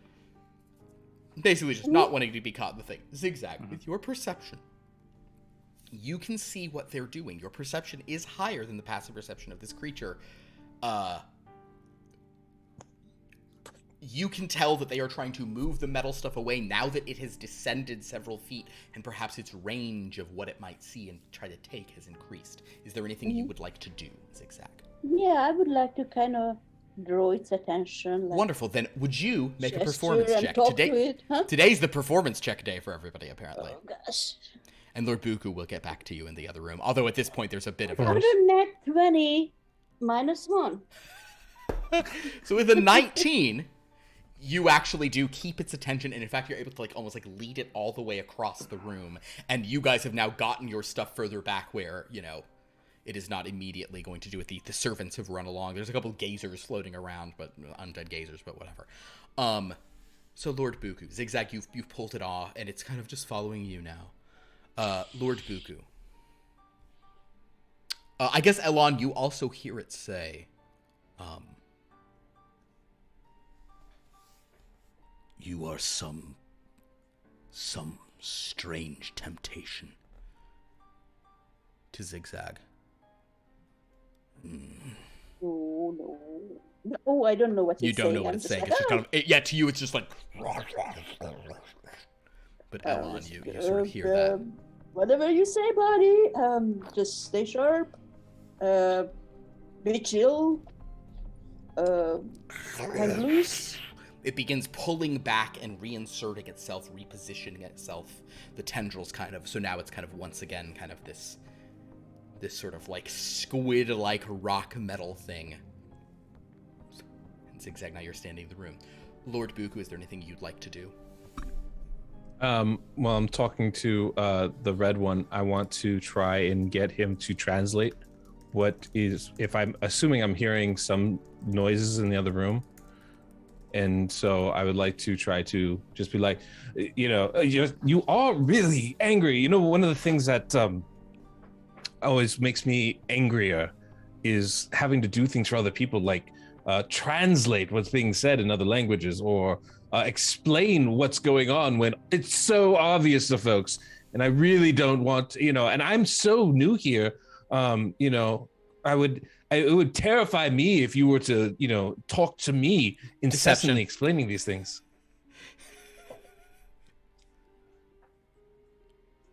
You have advantage on these, or is this not one? No, it's not an intelligence check, unfortunately. So gotcha. It's an 11. I rolled a 2. But don't you use your intelligence for these checks? I thought we rolled it that way. Yeah. That is true. Then natural 20 for 29. It's a bit of a swing. Game. A little bit. And I guess I will roll an insight. No. Kind of with this. Then prepare to suffer, my guest. Wait. No. Wait a second. There's a double bluff going on. Because it now thinks you're trying to bluff it into harming you so you could harm it. So actually, rather than explaining what's going on, this thing starts Viziniing itself. Ah, of course, perhaps you do fear this, in which case I must torment you and wreak my wrath upon you by translating things. Unless, of course, that's precisely what you want me to do, so that you suffer, in which case I would be a fool to give in to my wrath. Unless, of course, you have no idea of how the laws of hospitality truly work, in which case I am depriving myself of sweet wrath by not tormenting you with a translation of what the great Kargra was saying. But if that is the case, then, well... You know what? I'm so glad that you're not going to tell me. I was really worried about it. You put my mind at ease. Thank you so much. I'm just gonna, I suppose I should probably just leave because, you know, just being around you is a little scary. So I'm just going to go talk to my compatriots. The Green Eyes says, don't you want to take a dip in the pool? Oh, that's right, I do. I will allow you to do so undisturbed in exchange for a vow and a secret. Oh. The Green Eye sort of walks towards you. Any dragon that will murder the Blue Eyes upon emerging from the pit and takes a solemn guise to do so and reveals a secret to me is welcome in the pool. That seems like... Boy, that seems like a lot. Also, wasn't there a... what's it called? Yes, a hospitality rule? I hate to break that. But you're going to break it one way or another if you don't slay us. But if you do slay us, you're breaking the hospitality with the red eyes. And if you don't, you're breaking the hospitality with the blue eyes. My way offers you the pool.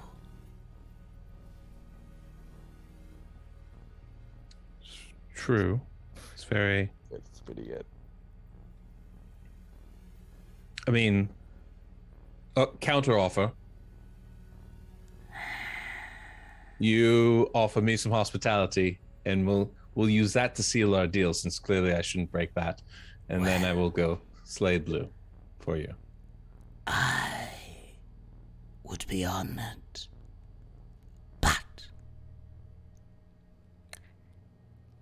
you have taken something that does not belong to you.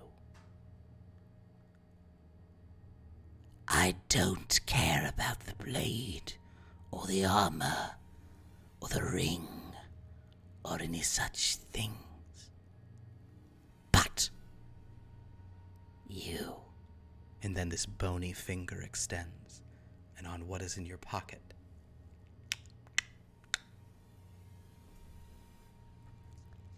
it is not worth your life. I'm sure you would agree.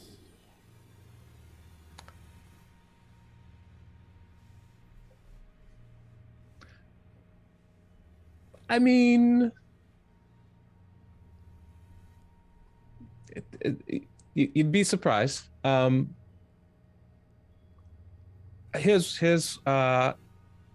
make a very good offer. I will give you credit there. It's certainly compelling.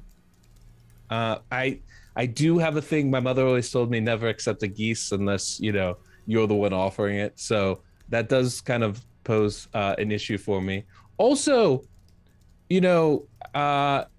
much like your pet took our eyes, you kind of said that was claimed. I feel like we have these things sort of ours now. But let's let bygones be bygones. Perhaps we can simply agree that I will do this task for you, and on top of that, throw in an extra, I will get my companions to help me do it. And then we'll take a quick dip in the pool, go deal with Blue over there, and then, we'll be square and easy breezy. You are bold, Dragonborn. XigXag, told that. I'm going to say that you crossed through the room. Are you carrying on forward? Or would you have returned to the others, now that the thing seems to have gone to sleep? I'm going towards Boku. Cool. Then I will say, XigXag, you have heard the end of this conversation. Tongart, Elon, Shishu, what are the three of you doing? Just so I understand. Are you guys just kind of holding Moving there? these back. How far along am I in taking off my armor? Takes you 5 minutes to do, and you had to interrupt in the middle to kind of Yeah. one-legged run over with stuff. So give it another like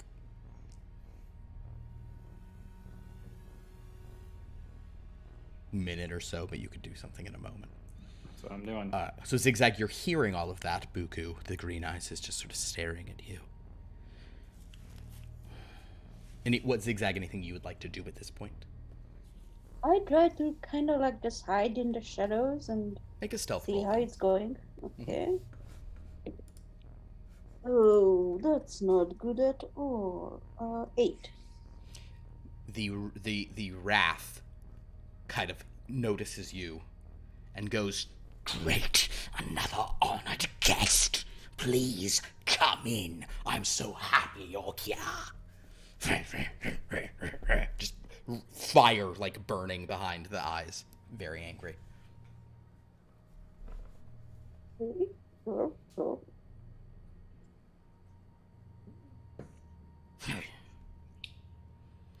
Another. Have you heard my offer, Dragonborn? The green eyes is now looking at you, XigXag. What was it? Yeah, kind of. Yes. A solemn oath. An amulet return. Yeah, I don't know about that. Oh. How horrific. How very horrific. I have a question kind of separate from this agreement, Master Green Eyes. Is there a way to get here without passing through that room? Because it is problematic for our folks. Oh, is it problematic? Oh, what poor hospitality you're showing.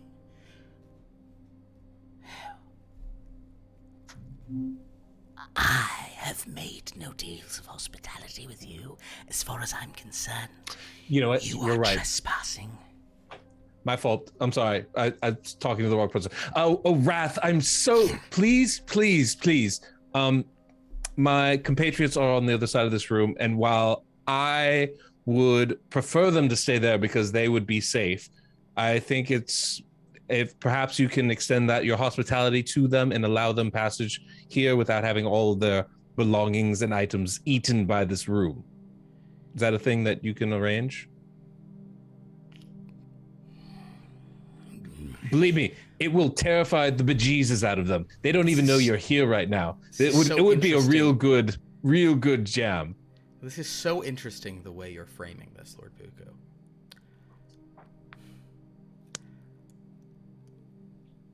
Are you proficient in insight, Buku?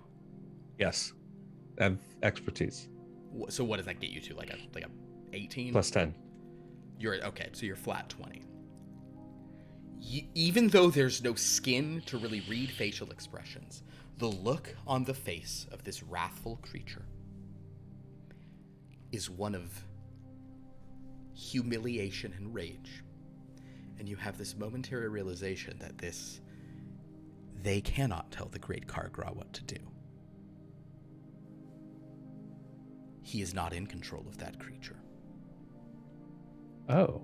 You get the impression that, kind of as a freebie, they chose a space where armed warriors have trouble passing through, so that it's like an easy, because like it doesn't affect any of their shenanigans. They're all gemstone and death, so they can kind of come and go as they please. That's also why they kept all of these cool treasures elsewhere. But this chamber, they are hiding behind something else. But you were sort of effectively rubbing this in to a creature that's just on the edge of wrath. So, I will allow Lord Buku to either play this up or back up from it as he choose, based on his high kind of like insight.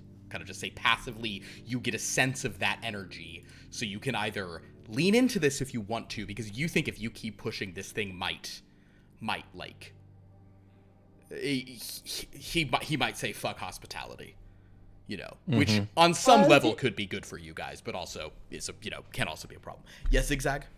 While they are doing that, can I like Homer Simpson my way back to the edge of the room and then just whisper loudly to the guys, get the hell over across here.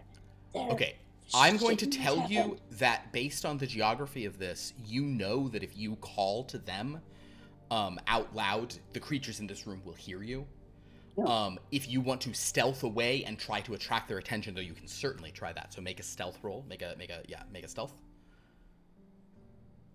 Have we taken like? Yes, Tongart, you have now taken everything off. Elon, you did so as well. You can take that back off if you want to. Kind of. I'll take it back off. Smashing 11. 11? Mm-hmm.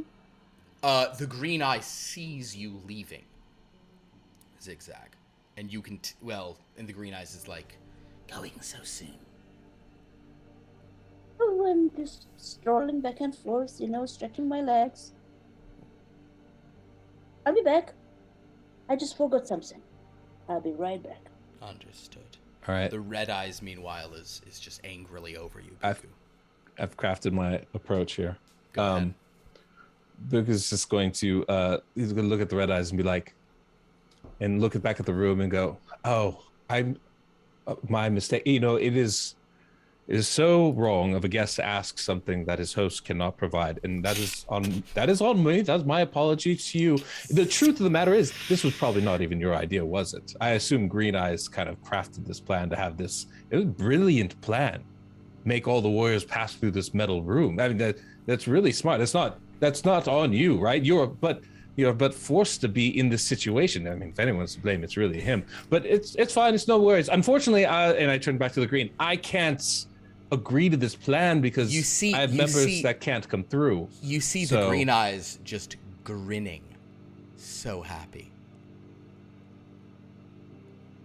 Lord Buku, it seems to me like you are trying to goad Red Eyes. I'm actually, I'm not. I'm trying to shift his attention to Green. Yeah, he's trying to pit them against each other.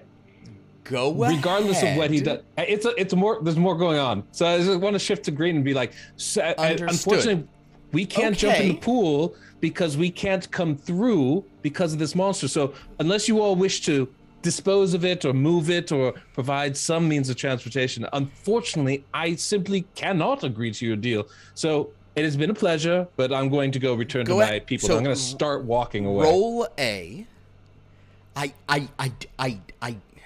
What would it be? I really feel see, deception to me is what I don't know that this is deception. Because you're all it's like partially persuasion and it's manipulation. Like, yeah, where's the manipulation? Okay, I would say that Buku isn't saying anything he believes to be a lie at the moment. Exactly. That's. But he's trying to say it in such a weird thing. I'll roll a deception check. It's better for me. Well, I can roll persuasion either. In my brain, my brain is often when you're trying to do all of it in this way, but I guess you technically are not saying anything. I guess I'm not. It shouldn't be performance, but that's the thing that keeps coming closest to my mind. But I know that's a disaster for you. So let's do a persuasion. I guess let's do let's try a persuasion then. 21. All right. I haven't played a skill monkey in so long. This is such a fun thing to do.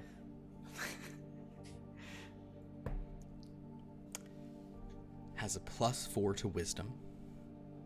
No proficiency in insight. The Green Eyes does, but not the Red Eyes. And I've rolled a 19 on the die. Oh no. Oh no. So the Green Eyes just laughs and kind of just goes, "Keep it up." And the Red Eyes kind of like just staring at you. I'm not lying. You are not lying, but the Red Eyes, you have made the Red Eyes angry rather than, So, with that, the Red Eyes, and XigXag, you are calling to everyone. Tongart and Elon, your XigXag's come out and is motioning. The two of you are now out of all your metal. So a few things are going to happen here. Lord Buku, the Red Eyes is going to cast a spell at you. Oh, so no. the first thing that happens is the Red Eyes does take some damage for breaking hospitality.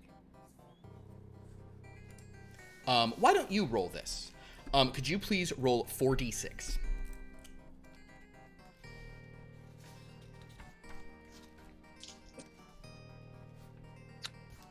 $16.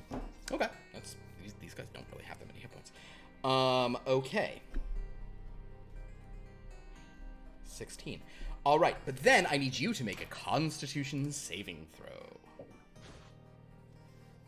17. 17 is the save DC.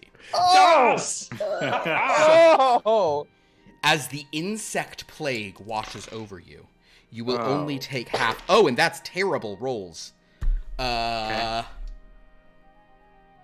As this just this 20-foot sphere of these biting, kind of like insects swarm all over you.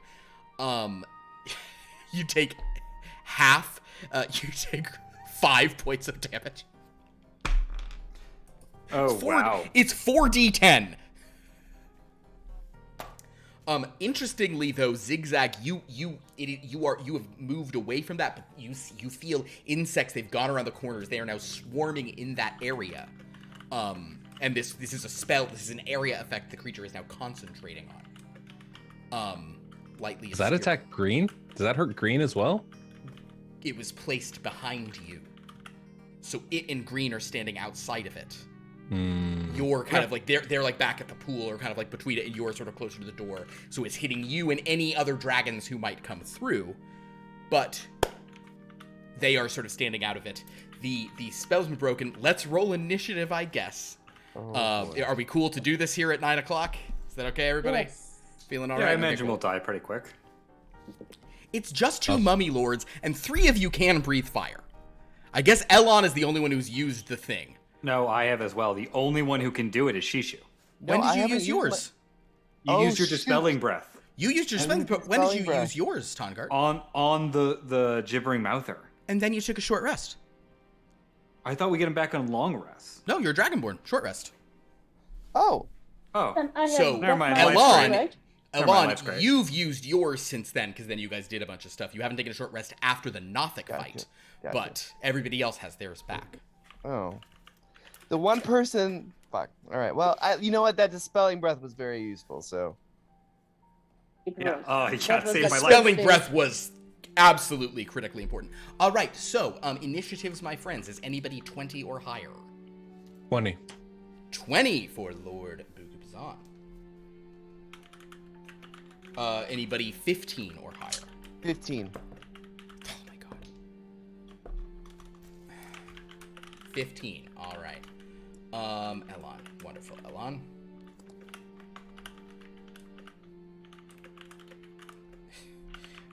What about you, XigXag? 5. Okay. And what about you, Tongart? 13. A natural 13. I have no bonus to my initiative. Love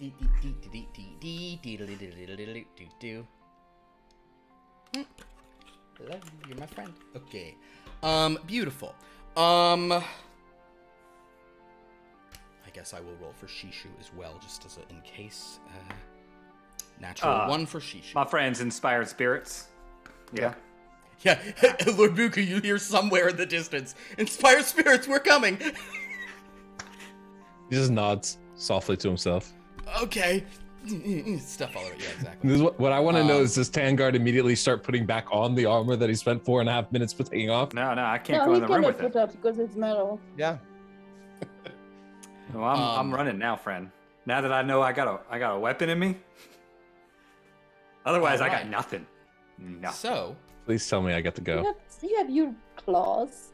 Lord gosh, Bukubazan, you are up first, my friend. Perfect. All right. Here's what I would like to do. Yeah. Calm emergent. The swarm hits me and it's annoying, but it's not that bad. I would like to just step softly up to green. Up to green. Whisper in his ear while looking at blue, or looking at red. Okay, so red's the one who cast smiling. the spell. Yep. Oh, he's a player. He's a player. Wow. He's steering the pot again. Yes. Bold. I'm That's a keeping bold the move, plan alive. I want to walk up to green because they can't be that far away from me, right? So No, I'm gonna yeah, you walk could up definitely walk up to them as a movement. and I'm just gonna whisper in green's ear. I don't care if red hears me or not, but I'm gonna try and keep it to us. Understood. And if I can kind of have my head over his shoulder and stare at red while I'm doing this with a smile on my face, that would be even better. The problem and is what this is so a performance check. Well, that part maybe, but the part I want to do to green is this. I want to be like, if you wish us to take out blue, you should probably stop red. And I would be willing to agree to at least part of your deal. We can come to an arrangement. But I'm leaving now. If red kills us, you get nothing. And then I'm going to use my breath on red, avoiding green, and then use my bonus action to disengage and go back through the room to the other side. All right. Okay, so a lot of stuff here, super into all of it. Different rolls will need to be made. I will tell you that if you are going to leave the room, you will be entering the insect plague and will be susceptible. You're like, since you have left it, if you re-enter it and we've now started around, you're going to have to make the save again as you enter the insect plague. There is a chance, of course, that red will drop it upon taking damage from your thing, but just letting you know that kind of what you're describing, so you may want to adjust that at the time. So, first things first, performance check to trick red. Come on. You have inspired spirit. 17. 16 on the die makes a 20. So red's not falling for it for a second. Next, deception check against green. It's not deception, it's persuasion. This is persuasion. It's deception. You mean everything you said there? Yeah, I want letting him know. If red kills us, we can't kill blue, and I'm willing to make some kind of arrangement. Go for it. There's not. 20. This one has high insight, so this is a 27, and just green like laughs at you. But you are now going to. The argument stands. The argument stands. It or not, the argument stands. But now you are going to hit red with your breath weapon, avoiding green. Yes. Go ahead. Yes. So what kind of save is that? This is a psychic, and it's a damage or stun. It's a 15-foot cone. Is it 60-10 now? Is that what I'm rolling? Yeah, but what kind of save? Intelligence? Oh, I'm sorry. Yes, intelligence save. Cool. Just a little +5 on that. All right. I roll a 16. It's a 21. Yeah, that saves. It saves. Yeah. These are spellcaster types, so they will be they are not resistant to psychic, but they're going to be able to, save against that kind of stuff. 26 points of damage. 26 points, so that's reduced to half. Beautiful. I guess. Is it? Yeah. Oh, he resisted. Yes. Yeah. Then yes, it's 13. Great. All right. He could be stunned instead if he wanted. Yeah. He's cool, but he does, taking that 13 points of damage, he does have to make a Constitution saving throw. Has a +8 to these, so only on a natural 1 will he drop the insect plague.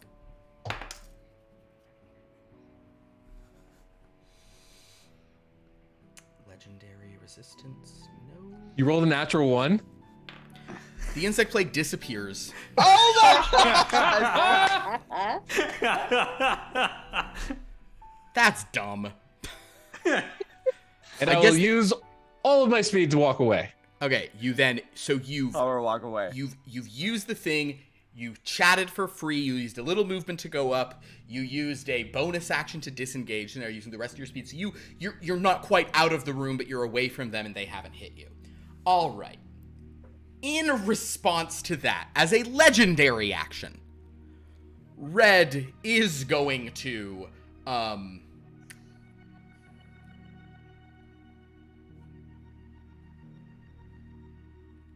spend 2 actions and speak a blasphemous word. Can you please make a Constitution saving throw? Again? Yes. 17. The DC on this one is only 16, so you are not stunned until the end of its next turn.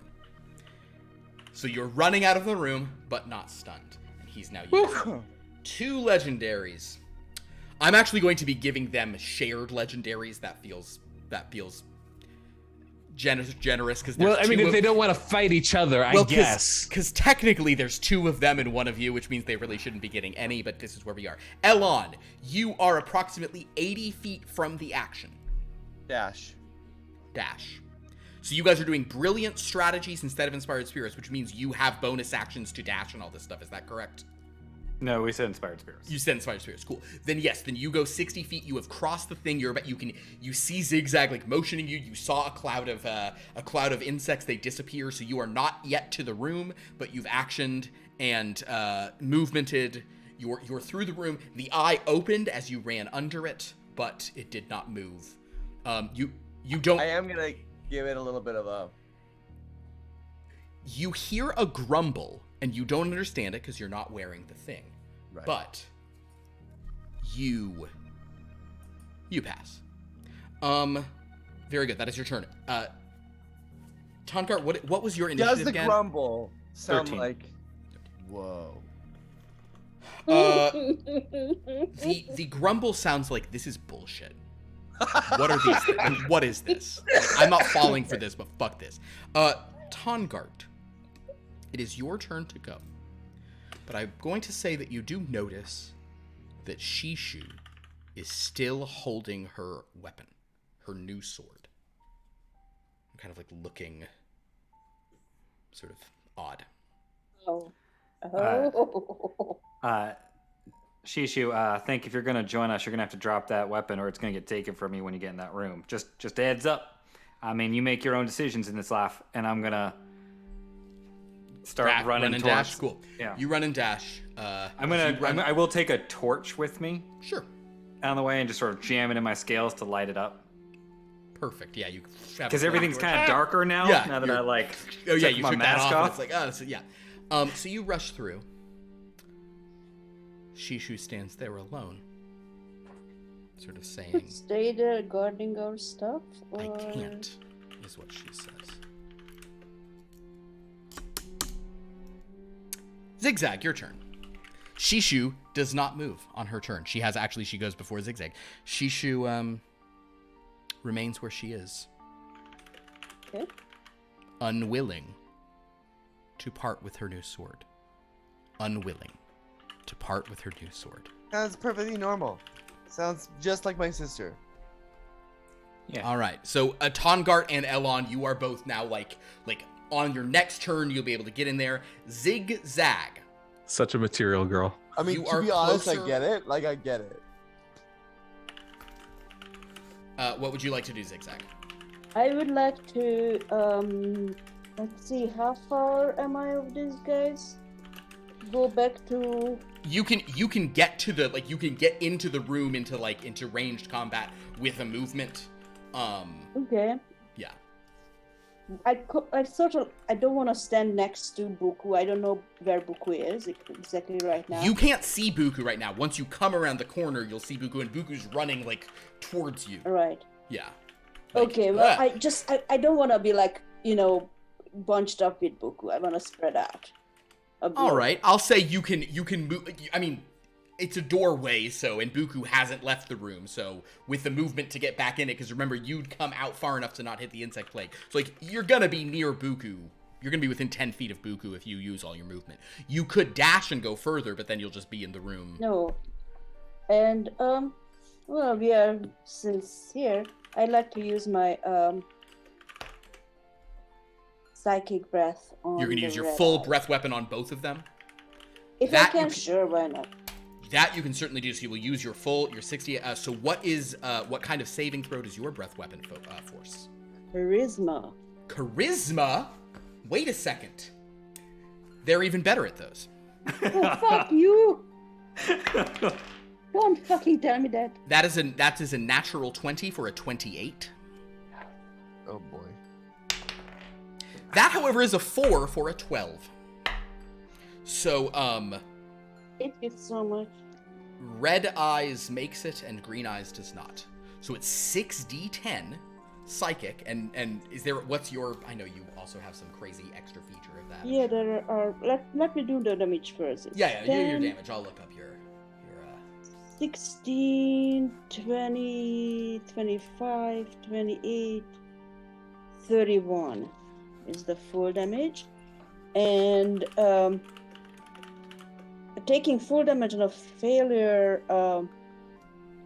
any creature who falls against your primary breath weapon cannot will themselves to move from that spot by any means. whether mundane or magical. They Right, can so repeat basically- the save. At the end of each of their turns. So green is currently stuck in place. Understood. And so how much damage was it? 30, 31. 31. All right, so the other one. So red takes... red will take 15. Be at... Clack, clack, clack, clack, clack, clack, clack. And, very good. So green is now set in place. Very good, XigXag. Final legendary action of their shared ones.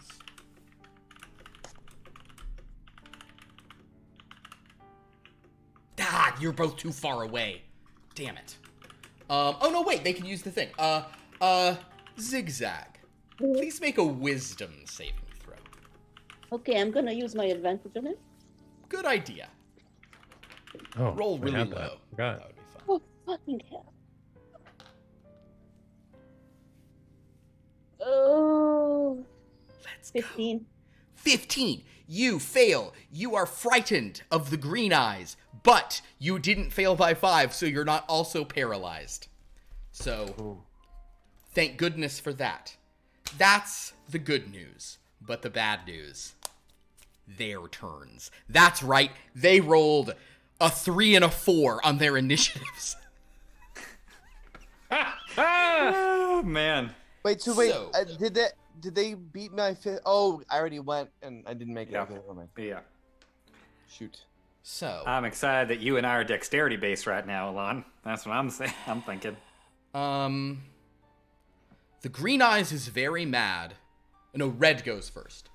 Red eyes is going to rush over to make one attack. Oh, they do dreadful glare. Okay, in that case, Lord Buku, could you make a wisdom saving throw? I'll use my advantage now. Cool. Wait, how they get 2 turns, right? They each get a turn? They're each going to get a turn, yeah. Once, and You know what? see, I'm just gonna when roll. I'm just gonna roll. No Tongar's advantage. gonna get here in this game's gonna be fine for you guys, but Yeah, some bad stuff could happen first. Okay, Just don't die until Wisdom? I get there. Wisdom save? 22. you succeed. You are not frightened nor paralyzed, but it also the red eyes tries to rotting glare you, but it's very mad at you, so it's gonna rush up to you and is going to use its rotting fist, making an attack against you. Rotting fist is a plus Yeah, it's not 9 good. to hit. It's not good. This is really bad. This is really bad. Oh, this is so bad. Okay, Lord Buku, where are you at hit points right now? I have 75. Okay. I did basically spend all of my spell slots on you. So it is going Thank to goodness. deal you, and we're doing the rules. We're doing the rules where it's max damage, then you roll rather than. So it's 3d6 plus 4, so 18 plus. Okay, I didn't roll great on that though. 18 plus 8 is 26 plus 4 is so you take 30 bludgeoning damage. Ugh. Okay. I Now feel it- like there's another step to this. Now it does 6d6 necrotic. So that's another 36 plus whatever I roll here, and please make a Constitution saving throw. I don't feel like that's going to be necessary. Oh, Well, boy. no, it is. Okay. Con save? 28. Okay, so you're fine. So it does the 36 from that, and then another 27 from the dice. I mean, So I'm you're down. unconscious. However, you have not turned to dust because you succeeded on the con save. Wait, 36 plus 27? Mhm. Plus the additional. Plus the original 30. Plus the 30 from the Oh. just the bludgeoning is 3d6 plus 4. That was a really bad time for a crit. Yeah. I felt like I was doing so well up until that point. I'm glad you're not dust though. Well, I am too. and also what you were trying to do was make the red one mad at green, but the red one stayed mad at you, and that is just really rough. However, you are not dust. And honestly, I feel good about that, because I don't care about dropping you, but I feel really bad about reduced to 0 and you're dead. Okay. Really? Because seems like everything you put in here does that to us. You sure you feel bad about They're it? mummy lords. They have so few. They have fewer hit points than you. Well, actually, maybe not now, but usually they have fewer hit points than you. Cool. Green's turn. Green is stuck in here, and as fun as that was, Green is pissed at XigXag because Green can't go nowhere. So anyway, XigXag, no big deal, but please roll a Constitution saving throw. I'm just getting 14 d6 for no reason. I don't like that. Oh, much better. 24. With a 24, you will save against this harm spell that is being cast on you, and you will only take half damage. Man. I also rolled very bad on this. I don't have any 6s. That would be... so let's see, 10, 20, sorry, 30. Ooh, 40. You take 26 points of damage. As it cackles at you, having hit you with harm. So that is its turn. But we now start a new round. Buku, please make a death save. You do now get your inspired spirits back. So, like, if you want to throw it on this death save for your advantage, yeah, that sounds great. Maybe you'll get a nat 20 and you'll get a point and all that fun stuff. Rolled an 11 twice, so I save. You save. You guaranteed the save. All is well. Okay. So you are stabilizing on the ground. Elon, you can now make it into the room. I make it in the room. Oh no. Mm-hmm. Oh. But a part of me is like, yeah, I get it. Elon. Bonus action. Before your turn begins. Oh no. Oh, no, you never want to hear that. It's not a voice, it's a feeling. I see. As you run in, there's this sensation. There's something that is impressed with you, not with the others. It's impressed with you. There's something about you that is special. You can feel something thinks you're special. Yeah. You can feel something thinks that you have good ideas. Yeah. There is this darkness that thinks maybe what things need is a real disruptor. Yeah. Elon. Yeah. Man. Make a Constitution check, and you can use your inspired spirits for this if you'd like. All right. Seems like maybe I should, considering you said that.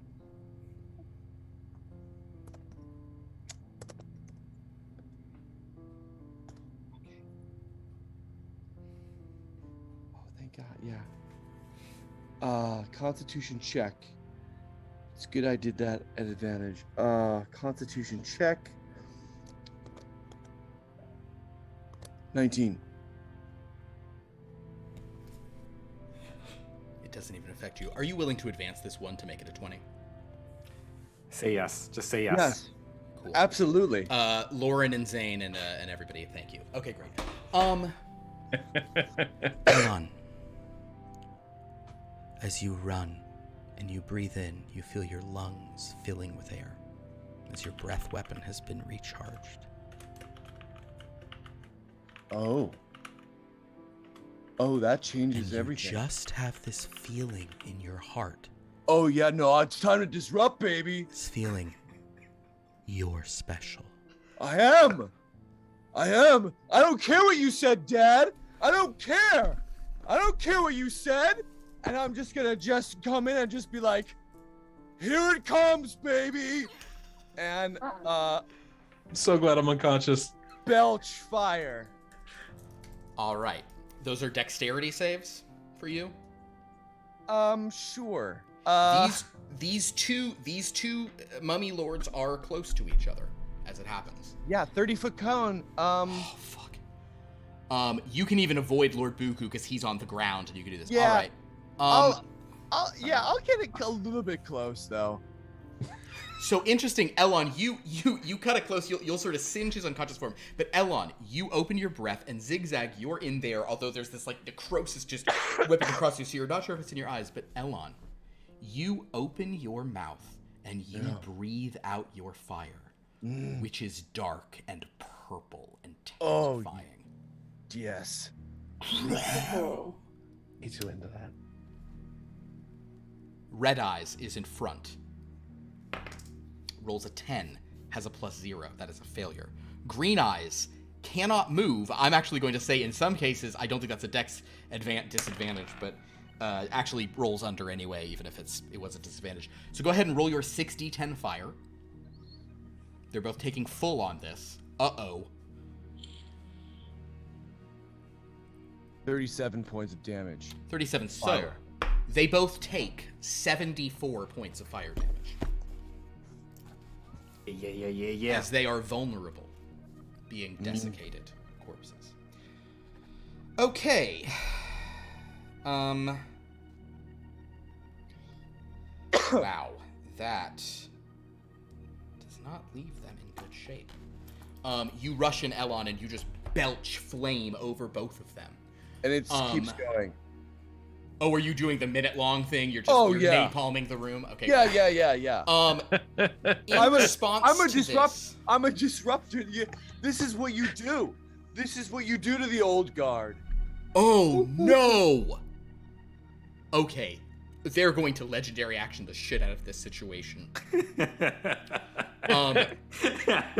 Here's the problem.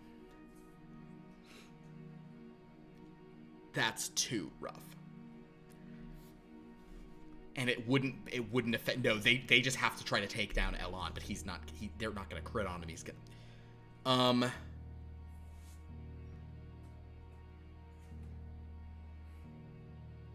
They can't do this stuff. All right, I'm gonna say the red one is close enough that the red one is going to try to reach out with a rotting fist for you, Elon, as you're breathing this flame. The red one has. This is not great. Does a 16 hit your armor class? No, it does not. So cannot reach you just through the fire burning. In their eyes, there's this just, you know, their gemstone eyes are beginning to sizzle as this purple flame. Elon, you are not wearing your headband. No. They do not normally speak draconic, but you've been hearing a lot of language, so I'm actually going to let you. And it's also not a great one, but please make a flat intelligence check for me. Sure. Yeah. That's a 10. All right.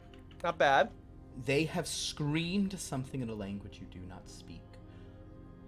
But I will say that you have a sense of recognition that this flame that is wreathing over them, they seem to recognize, and they are enraged and despaired in equal measure.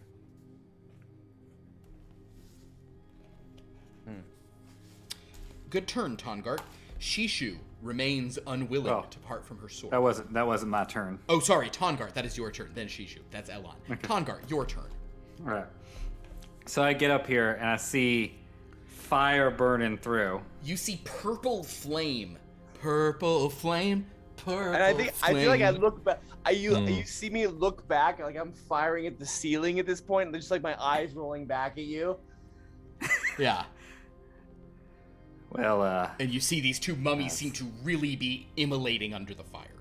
That is not what I expected to see. Can I see Buku on the ground? Mm-hmm. I'm gonna run through the fire to Buku. Oh yeah. Okay. Does he have to run through the fire? Mm-hmm. Lord Buku's like under the fire. Yeah. So I'm gonna run through the fire, and I'm gonna use my action to cast Spare the Dying on Lord Buku Bazan. Okay, fair enough. Lord Buku Bazan has been spared. And I think that's what that's all I got right now, because that was my action. And no, that's it. I'm just gonna hang out in the fire, I guess, kind of shielding Buku. Fortunately for you, that is a doable thing. Okay. Meanwhile, Shishu won't let go of her sword. That's a problem for another day. XigXag. Who is closer, the green or the red? The red is closer, currently on purple flame. Purple flame, purple flame. I just want to do the small breath breathing on him. Oh, a breath arrow? Go for it. Yeah. Use advantage. Sure. 27. That'll to hit. And what was it? Oh. 8 plus 4 is 12. Plus 5, 17.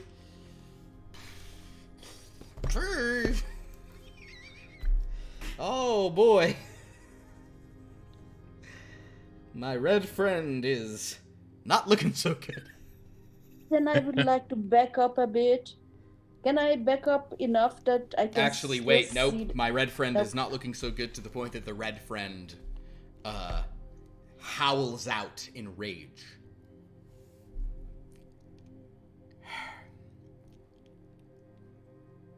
Okay.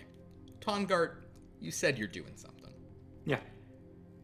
The red friend dies. XigXag, you've destroyed the red one. Elon would have been close enough that this will be that. How far back were you doing this from? Did you go up to like where Elon is, XigXag, or are you further back?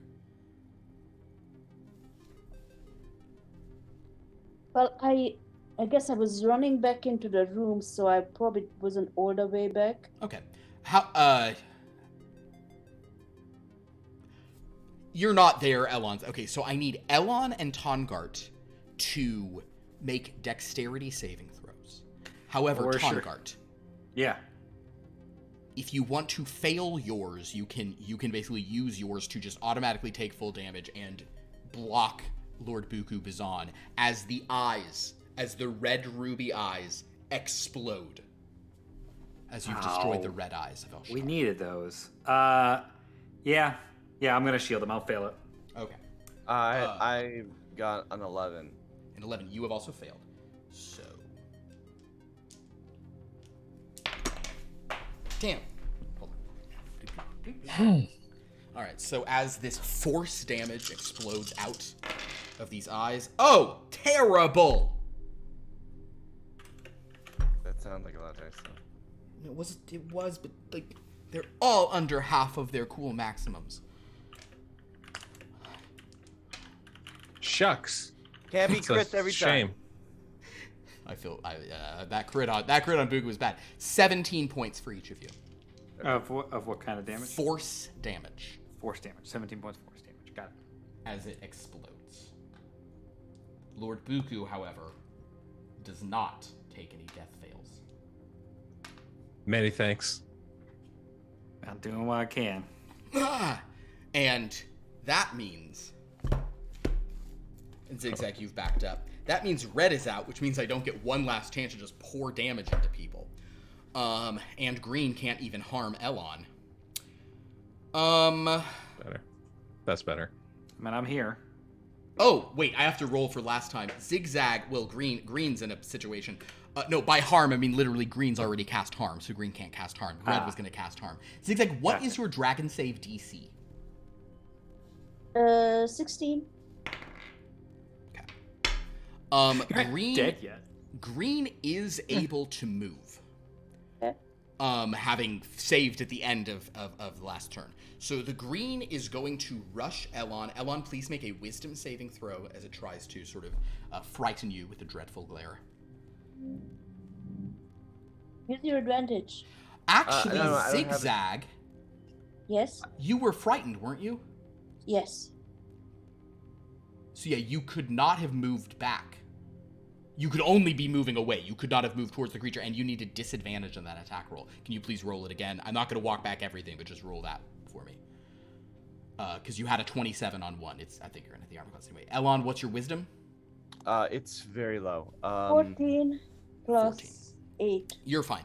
Elon, you are going to be frightened. Well, wait. It's 10? Hold on. It's 9. It's 9? Uh-oh. Elon, you are paralyzed.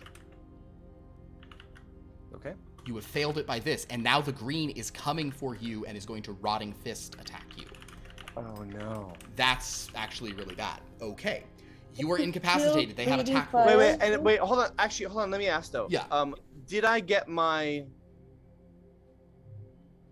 do I have my advantage back? Yes.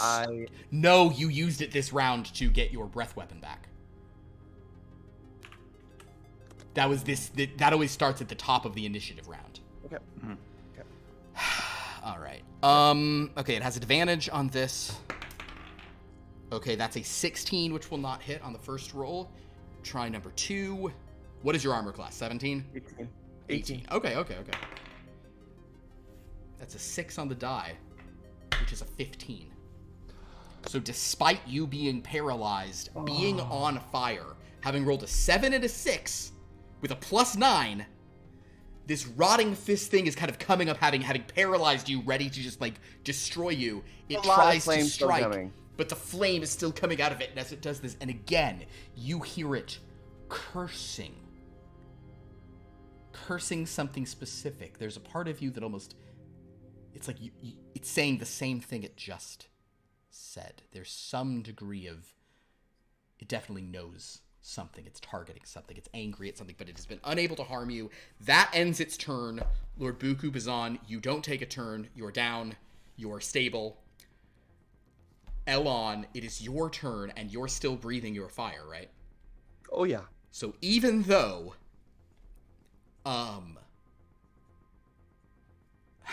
you are frightened of this creature, you don't, and you would have disadvantage. You just continue breathing on. But it's just a save for him, right? And it's not. I mean, I don't even think this is worth.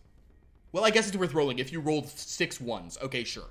Dexterity save, a 12, failure. Roll your 6d10, because at worst you're doing 12 points of damage, which 12 would not kill it, but I don't think you're doing 25 points of fire damage. 25 you'd roll? Yeah. So that's 50. And the 25 alone would have killed it, but the green eyes explodes. Now, Elon, you're technically still paralyzed, so you are going to fail this dex save. Yep. Tongart, are you doing the same thing as before? Sure am.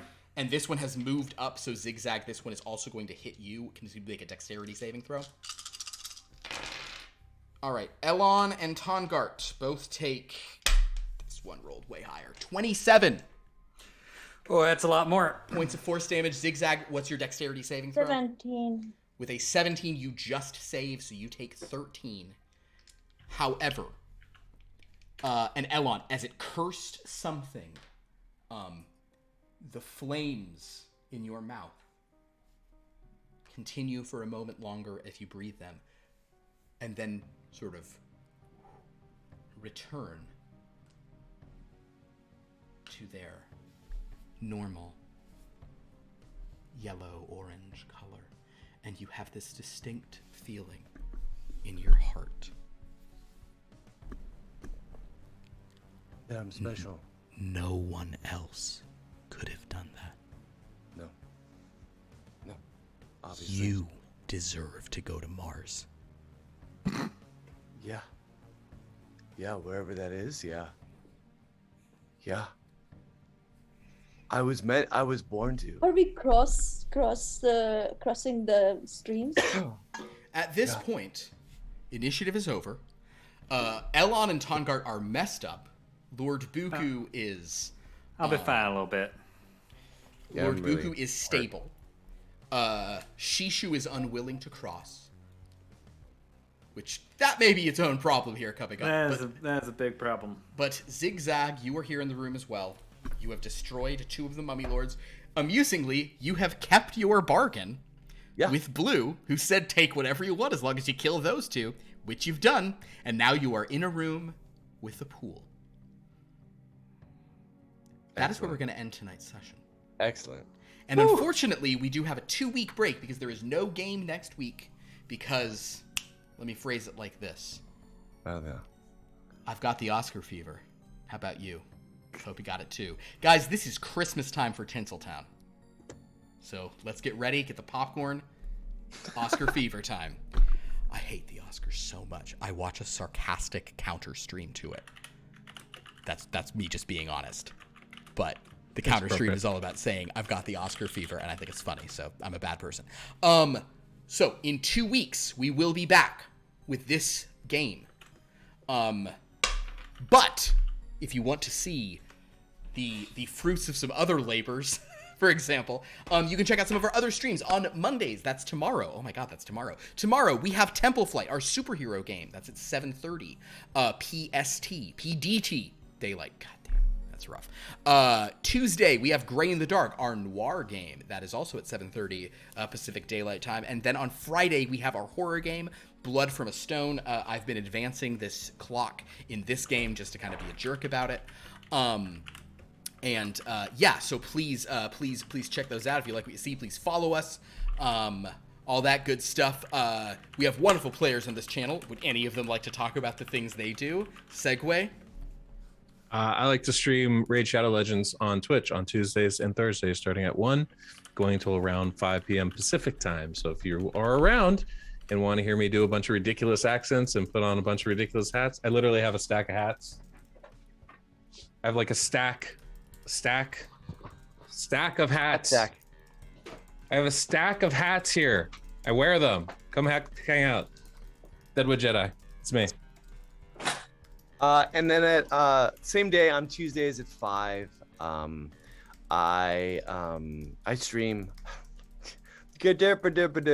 I stream at Andrew is Trying. Like I'm trying to talk right now. Andrew is Trying.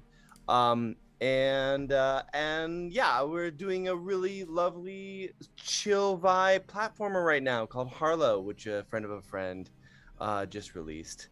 And yeah, that's that. Very cool. Yeah, and in my traditional fashion now, I have. In serious, I do like the Oscars, and so I have been watching the films, and I highly recommend checking out Drive My Car. It's on HBO Max right now. It's a 3-hour long. HBO Max? Yeah.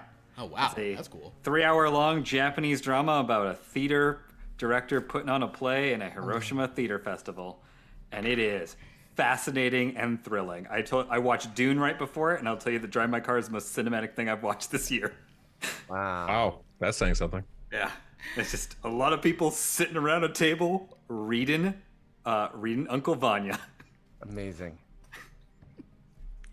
And they wonder why no one watches the Oscars. It's so good. It's so good. Oh, I'm sure it is. I've heard very good things about it from many people. Yeah. Well, very good.